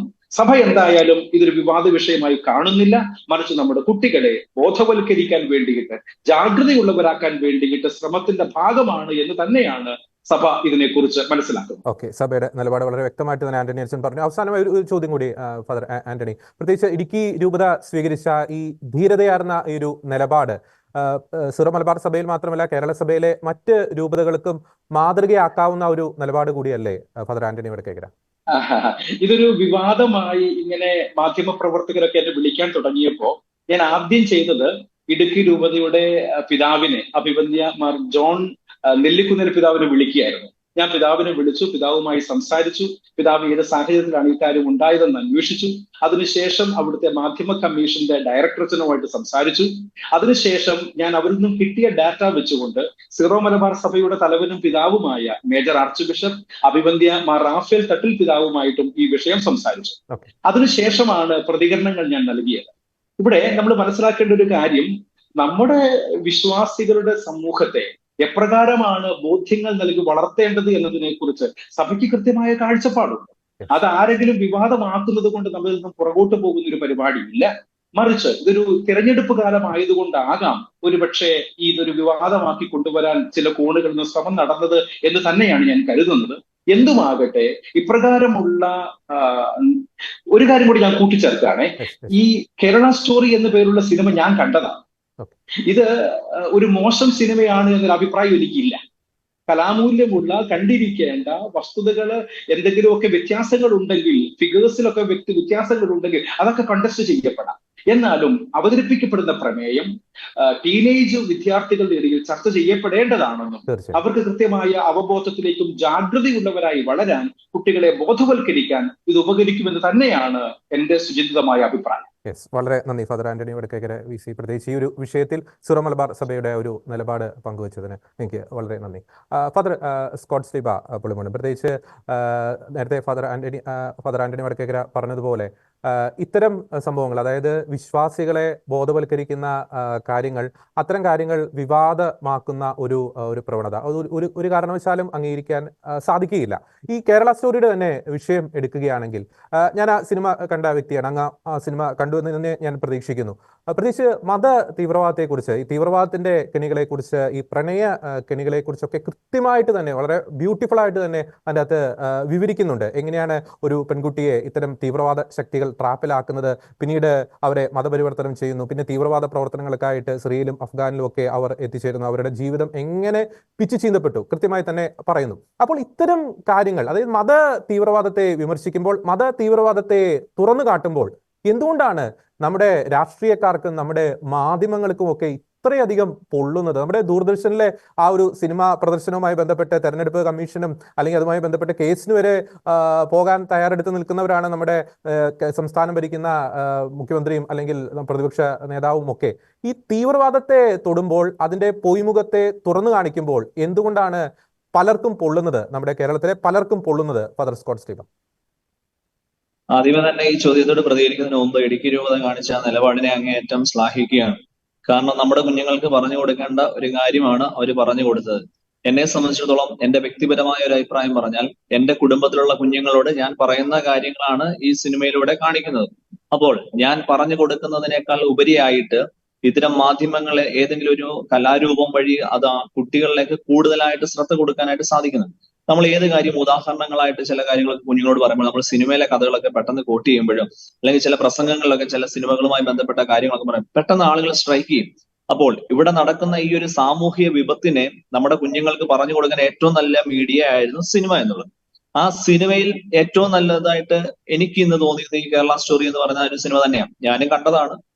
സെൻസർ ബോർഡിന് മുമ്പിൽ പോയി ആ പടം അവര് അംഗീകരിച്ചു, പുറത്ത് തിയേറ്ററിൽ ഓടി, ലോകമെമ്പാടും ഓടി, അതിനുശേഷം OTT വന്നു, അതിനുശേഷം ഇപ്പോൾ ദൂരദർശൻ കാണിച്ചു. അതിലെന്താണ് തെറ്റ്? ഇത് വിവാദമാക്കുന്നവർക്ക് ഒരു പക്ഷെ രണ്ട് ലക്ഷ്യങ്ങളുണ്ടാകും. ഒന്ന്, ഇവിടുത്തെ മാധ്യമങ്ങളാണ് ഇവിടുത്തെ പല വിഷയങ്ങളെ കുറിച്ചും വിവാദങ്ങളാക്കുന്നത്. വിവാദങ്ങൾ സൃഷ്ടിക്കുമ്പോൾ തന്നെ അതിനുള്ളിൽ ആർക്കൊക്കെയോ പൊള്ളുന്നുണ്ട് എന്നൊരു തെളിവ് നമുക്ക് കിട്ടുന്നുണ്ട്. അതോടൊപ്പം തന്നെ ഒരു വിഷയത്തെ വിവാദമാക്കുമ്പോൾ മറ്റു പലർക്കും പറയാനുള്ള കാര്യങ്ങളാണ് ഈ സിനിമയിലൂടെ നടക്കുന്നതെന്ന് അത് പൊതുജനം കുറെ കൂടെ കാണണം, പൊതുജനം കുറെ കൂടെ അറിയണം. ഇപ്പോൾ നേരത്തെ അനിലേശൻ ഓർമ്മിപ്പിച്ചതുപോലെ ഈ വിവാദങ്ങൾ ഉണ്ടാകുമ്പോൾ ഇതെന്താണെന്ന് കാണാൻ ഒരു ക്യൂരിയോസിറ്റി ആളുകളുണ്ടാവും. അതേസമയം ഈ വിവാദങ്ങൾ വഴി ശത്രുവിനെ മിത്രമാക്കുന്ന ഒരു നിലപാട് കൂടെ ഇവിടുത്തെ രാഷ്ട്രീയ പ്രസ്ഥാനം വോട്ട് വാങ്ങിച്ചു പോകാൻ വേണ്ടി നോക്കുന്ന ആളുകൾ ഇതിനൊന്ന് വിവാദമാക്കി എരുതിയിലേക്ക് എണ്ണയൊഴിച്ചു കൊടുത്തുകൊണ്ട് ഞങ്ങൾ നിങ്ങളുടെ വക്താക്കളാണ്, ഞങ്ങൾ നിങ്ങളെ സംരക്ഷിക്കുന്നവരാണെന്നുള്ളൊരു ബോധം സൃഷ്ടിച്ചുകൊണ്ട് ഞങ്ങൾ നിങ്ങളുടെ ഒപ്പമാണ് എന്നുള്ള ആ ഒരു മനോഭാവത്തോടു കൂടെ കൊണ്ടുപോയിട്ട് വിവാദങ്ങളെ ഒന്ന് ആളിക്കത്തിച്ച് കിട്ടിയാലാട്ടെ, കിട്ടിയാലൂട്ടി എന്ന് പറയുന്ന പോലെ കിട്ടി ഇല്ല എന്നുള്ള രീതിയിലേക്ക് അവർക്ക് 10 വോട്ടിന് വേണ്ടി ഇവിടുത്തെ രാഷ്ട്രീയക്കാർ കളിക്കുന്നു. അതിനപ്പുറത്തേക്ക് ഒരു സമൂഹത്തോടും അവർക്ക് വലിയ ആത്മാർത്ഥതയൊന്നുമില്ല. എങ്ങനെയെങ്കിലും അവനവന്റെ കസാര നിലനിർത്തി പോകണം, അത്രയേ ഉള്ളൂ. പക്ഷെ കേരള സ്റ്റോറി എന്ന് പറയുന്ന ഈ സിനിമ അങ്ങനെ വിവാദമാക്കാൻ വേണ്ടിയിട്ട് ഒന്നും തന്നെയില്ല. ഇവിടെ നടക്കുന്ന കാര്യങ്ങൾ പച്ചയായ യാഥാർത്ഥ്യങ്ങൾ കാട്ടിക്കൊടുക്കുന്നു എന്നുള്ളത്. ആടുജീവിതം എന്ന് പറയുന്ന ഒരു സിനിമ ഈ അടുത്ത സമയത്ത് ഇറങ്ങിയല്ലോ, നമ്മളിൽ ഒത്തിരിയേറെ ആളുകൾ കണ്ടു. ചില പച്ചയായ ജീവിത യാഥാർത്ഥ്യങ്ങൾ അതിനകത്ത് അവതരിപ്പിച്ചപ്പോൾ പൊതുജന സമൂഹം അത് അക്സെപ്റ്റ് ചെയ്തു, പൊതുജനങ്ങൾ അത് ഉൾക്കൊണ്ടു. ഇവിടെ നേരായ കാര്യങ്ങൾ അല്ലെങ്കിൽ ഇവിടെ നടക്കുന്ന കാര്യങ്ങൾ സിനിമയായിട്ട് അവതരിപ്പിക്കാൻ ആളുകൾ ഉൾക്കൊള്ളും. പിന്നെ കേരള സ്റ്റോറിയുടെ പശ്ചാത്തലം ഇവിടെ ഒരിക്കലും ഏതെങ്കിലും ഒരു മതവിശ്വാസത്തെ വ്രണപ്പെടുത്തുന്ന രീതിയിലോ അല്ലെങ്കിൽ മതവിശ്വാസികൾ മുഴുവനും അങ്ങനെയാണോ എന്നൊരു കാഴ്ചപ്പാടിലേക്ക് പോകാൻ നമുക്ക് സാധിക്കുകയില്ല. ചില തീവ്രമായ നിലപാടുകൾ സ്വീകരിക്കുന്ന ആ മതവിഭാഗത്തിലെ ഒരു മൈനോറിറ്റി വിഭാഗം ഉണ്ട് എന്നതിന് യാതൊരു സംശയമില്ല. അവർക്ക് നേരെയാണ് ഈ പടം വിരൽ ചൂണ്ടുന്നത്. അവരെ നിയന്ത്രിക്കാനും അവർക്ക് നേരെ വിരൽ ചൂണ്ടുമ്പോൾ അവരെ നിയന്ത്രിക്കാനായിട്ട് ആ മതവിശ്വാസത്തിൽപ്പെട്ട നല്ലവരായ ആളുകൾ ശ്രമിക്കുന്നുണ്ട്. ആ ശ്രമം ഒന്ന് ഫലവത്തായി കഴിഞ്ഞാൽ ഈ പ്രശ്നങ്ങൾ കെട്ടടങ്ങാനുള്ളതേ ഉള്ളൂ. ഇപ്പൊ ഒരു ഉദാഹരണം പറയാം. ഇപ്പൊ നമ്മൾ പൂഞ്ഞാറ് നടന്ന സംഭവവുമായി ബന്ധപ്പെട്ട് ഞങ്ങളുടെ കുഞ്ഞുങ്ങളെല്ലാം നല്ലവരാണ്, ഞങ്ങളുടെ കുഞ്ഞുങ്ങളെല്ലാം നിഷ്കളങ്കരാണ്, ഞങ്ങളുടെ കുഞ്ഞുങ്ങൾ ഫോട്ടോ എടുക്കാൻ വന്നവരാണെന്ന് പറയുന്നവരാണെന്ന് നമുക്കറിയാം. അപ്പോൾ ആ പറയുന്ന ആളുകളുടെ ലക്ഷ്യവും ഇതൊക്കെ എന്താണെന്നുള്ളത് നമുക്ക് അതിനാൽ തന്നെ വ്യക്തമാണ്. സംഭവം ഇത്രയേ ഉള്ളൂ. കേരള സ്റ്റോറി എന്ന് പറയുന്ന സിനിമ വളരെ വ്യക്തമായിട്ടും ഒരു സമൂഹത്തിന്റെ മൈനോറിറ്റി ആയിട്ട് നിൽക്കുന്ന ഇത്തരം തീവ്രവാദ പ്രസ്ഥാനങ്ങളിലേക്ക് നമ്മുടെ പെൺകുട്ടികളെ പ്രണയക്കണിയിലൂടെ കൊണ്ടുപോയിട്ട് അവരെ ദുരുപയോഗം ചെയ്ത് അവരെ ഏതൊക്കെ വിധത്തിൽ ഇല്ലായ്മ ചെയ്യാമോ അത് നടക്കുന്നുണ്ട്. അതിനെ പൊതുജന മധ്യത്തിലേക്ക് കൊണ്ടുവന്ന ഒരു പടമാണ്. അപ്പോൾ വളരെ മൈനോറിറ്റി ആയിട്ട് നിൽക്കുന്ന ഇത്തരം തീവ്ര സ്വഭാവമുള്ള ആളുകളാണ് അതിനെതിരെ പ്രതികരിക്കുന്നത്. അതിനെതിരെ പ്രതികരിക്കുന്ന വഴി ഞങ്ങളും നിങ്ങളുടെ കൂടെ ഉണ്ടെന്നുള്ളൊരു ബോധ്യം എടുത്തുകൊണ്ട് ഇത്തരം മൈനോറിറ്റി വിഭാഗമുള്ള ആളുകൾ അവരുടെ സമൂഹത്തിലെ ഭൂരിപക്ഷം വരുന്ന ആളുകളിലേക്ക് ഈ ഒരു വർഗീയ വിഷം ഇൻജെക്ട് ചെയ്ത് വെച്ചുകൊണ്ട് ഒരു വോട്ട് ബാങ്ക് ലക്ഷ്യം വെച്ചുകൊണ്ട് ഇവിടുത്തെ രാഷ്ട്രീയക്കാർ കളിക്കുന്നു എന്ന് മാത്രമാണ് നമുക്ക് ഇതിനെ മനസ്സിലാക്കാൻ. അല്ലാതെ വലിയ വലിയ കാര്യങ്ങളൊന്നും ഇതിന്റെ പിന്നിലില്ല.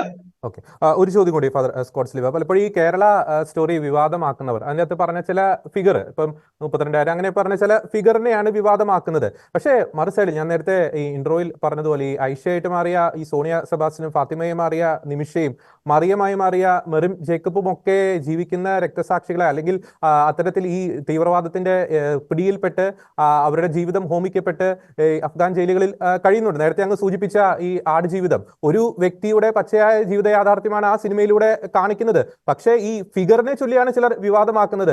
അത് 1000 ആയിക്കോട്ടെ 100 ആയിക്കോട്ടെ, ഇനി ഒരാളാണെങ്കിൽ പോലും ഇത്തരത്തിലുള്ള ഒരു കെണിയിൽപ്പെട്ടാൽ അതിന്റെ ഒരു തീവ്രത അല്ലെങ്കിൽ അതിന്റെ ഒരു ചതിക്കുഴി തുറന്ന് കാണിക്കാനുള്ള ഒരു അവകാശം ഒരു കലാകാരൻ ഇല്ലേ ഫാദർ സ്കോട്ട് സ്ലീവ? തീർച്ചയായിട്ടും ഒരു കലാ സൃഷ്ടിക്കാകുമ്പോൾ സമൂഹത്തിൽ നടക്കുന്ന അപജയങ്ങളെ ചൂണ്ടിക്കാണിക്കുവാനായിട്ട് അവകാശമുണ്ട്. അതിന് അവർക്ക് ധാർമ്മികമായ ഉത്തരവാദിത്വമുണ്ട്. ഇതിനകത്ത് എത്ര കുട്ടികൾ പോയി, എത്ര കുട്ടികൾ ഇങ്ങനെ വഞ്ചിക്കപ്പെട്ടു എന്നുള്ളതല്ല. 32,000 ആയിക്കൊള്ളട്ടെ, 32 ആയിക്കൊള്ളട്ടെ, അല്ലെങ്കിൽ ഈ പറഞ്ഞതുപോലെ 1 ആയിക്കൊള്ളട്ടെ, ഒന്ന് അത്തരത്തിൽ നഷ്ടപ്പെട്ടു പോയിട്ടുണ്ടെങ്കിൽ അത് നമ്മുടെ വീഴ്ചയാ, നമ്മുടെ പൊതുസമൂഹത്തിന്റെ വീഴ്ച. അത് ഇവിടുത്തെ ഒരു പ്രത്യേകമായ ഒരു മതവിഭാഗത്തിന് മാത്രം വീഴ്ചയല്ല. കേരള സമൂഹം ഒന്നടങ്കം നാണിച്ചു നിൽക്കേണ്ട ഒരു സംഭവമാണ്.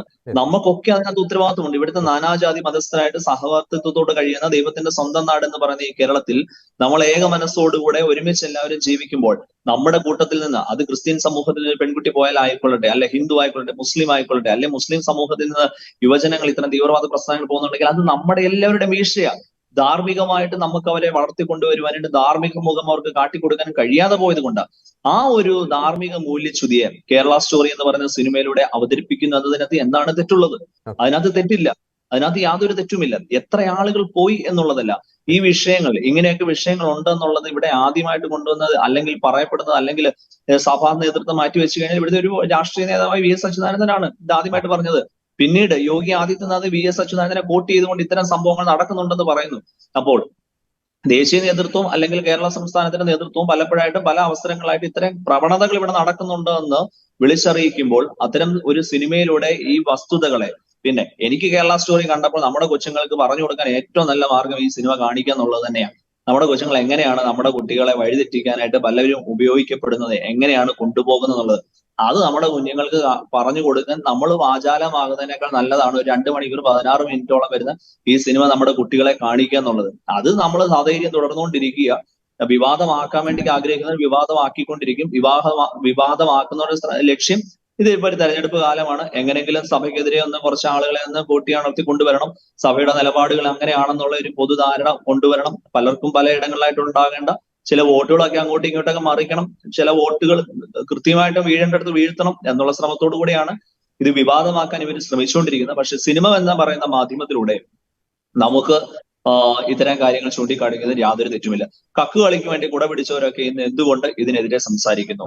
അപ്പോൾ അതിനാൽ തന്നെ വ്യക്തമാണ്, ഞങ്ങൾക്ക് ചില പ്രീണന നയങ്ങളുണ്ട്, അത് ഞങ്ങൾ തുടരുന്നു എന്നുള്ളത്. സിനിമ എന്ന് പറയുന്ന മാധ്യമത്തിലൂടെ ഇത് കാണിക്കുന്നതിൽ യാതൊരു തെറ്റുമില്ല എന്നാണ് എന്റെ വ്യക്തിപരമായിട്ടുള്ള ഒരു അഭിപ്രായം. നമുക്കത് തുടർന്നുകൊണ്ടേയിരിക്കണം. അത് ഏത് സമൂഹത്തിന്റെ ആയാലും ഏത് വിശ്വാസത്തിനായാലും അപജയങ്ങൾ ഉണ്ടെങ്കിൽ തുറന്നു കാണിക്കാൻ തന്നെയാണ് കലാരൂപങ്ങൾ ഉപയോഗിച്ചുകൊണ്ടിരുന്നത്. അത് ചരിത്രാതി കാലം മുതൽ ഇങ്ങോട്ടുള്ള എല്ലാ അവസരങ്ങളും കലാരൂപങ്ങൾ അതിന് തന്നെയാണ് ഉടലെടുത്തിട്ടുള്ളത്. അത് തുടർന്നോട്ട് പോകണമെന്ന് തന്നെയാണ് എന്റെ വ്യക്തിപരമായിട്ടുള്ള ഒരു അഭിപ്രായം. ഓക്കെ, വളരെ വ്യക്തമാണ്. ശ്രീ അഡ്വക്കേറ്റ് ജസ്റ്റിൻ പള്ളിവാതിക്കൽ, പ്രത്യേകിച്ച് നമ്മൾ ഈ ഒരു കലാസൃഷ്ടിയുമായി ബന്ധപ്പെട്ട് അത് പങ്കുവെച്ച ഒരു ആശയം, അതിനെ ചൊല്ലിയാണ് ഈ മാധ്യമങ്ങളും ചില രാഷ്ട്രീയക്കാരും ഒക്കെ വിവാദങ്ങൾ സൃഷ്ടിക്കുന്നത്. ഇതിനു മുമ്പ് ഈ കലാസൃഷ്ടികളുമായി കേരളത്തിൽ ഉടലെടുത്ത ആ വിവാദങ്ങളുടെ ഒരു ചരിത്രം നാം പരിശോധിക്കുകയാണെങ്കിൽ, ഈശോ സിനിമ വിവാദം, ഈ കക്കുകളിയുമായി ബന്ധപ്പെട്ട വിവാദം, 2013 ഇറങ്ങിയ ലെഫ്റ്റ് എന്ന സിനിമയുമായി ബന്ധപ്പെട്ട വിവാദം, ആ സാഹചര്യങ്ങളിൽ ഈ കൂട്ടരെടുത്ത ഒരു നിലപാടുണ്ട്. ആവിഷ്കാര സ്വാതന്ത്ര്യത്തിന്റെ ഭാഗമാണ് എന്നൊക്കെ പറഞ്ഞ് ഈ കൂട്ടരെടുത്ത നിലപാടുണ്ട്. നമുക്കറിയാം, ഈ അടുത്ത കാലത്ത് ഈ BBC ഡോക്യുമെന്ററിയുമായി ബന്ധപ്പെട്ടുണ്ടായ വാർത്തകൾ നമുക്കറിയാം. അത് പബ്ലിക്കിൽ, അതായത് ഓരോ കവലകളിൽ പോലും പ്രദർശിപ്പിക്കുവാൻ ഈ കേരള സ്റ്റോറി സിനിമ വിവാദമാക്കിയവർ ഓടി നടന്നിരുന്നു. എന്തുകൊണ്ടാണ് ചില വിഷയങ്ങളിൽ ചിലർക്ക് സെലക്റ്റീവായിട്ടുള്ള ചില ആവിഷ്കാര സ്വാതന്ത്ര്യങ്ങൾ മനസ്സിലേക്ക് കടന്നു വരുന്നത്? ശ്രീ ജസ്റ്റിൻ പള്ളിവാതിക്കൽ. ജോർജ്, ഈ പർട്ടിക്കുലർ വിഷയത്തില് എനിക്ക് തോന്നുന്നു 4-ാം തീയതി ഇതിന്റെ പ്രദർശനം കഴിഞ്ഞതാണ്. 8-ാം തീയതിയാണ് ഇത് പുറമെ വിവാദമാകുന്നത്. അപ്പൊ അത് തന്നെ ഇതിന്റെ പുറകില് കൃത്യമായ എന്തോ പ്ലാനോടെ ആരൊക്കെയോ കളിച്ചിട്ടുണ്ട് എന്നുള്ളതിന് ശക്തമായൊരു തെളിവാണ്. ഇനി 2, ഇത് ഇടുക്കി രൂപതയുടെ സ്വകാര്യമായ ഒരു തീരുമാനമാണ്. അത് സ്ട്രിക്ട്ലി അവരുടെ പ്രൈവറ്റ് മാറ്ററാണ്. അതിനകത്ത് മാധ്യമങ്ങൾ ഇടപെടാൻ പോയതാണ് ഏറ്റവും മോശമായത്.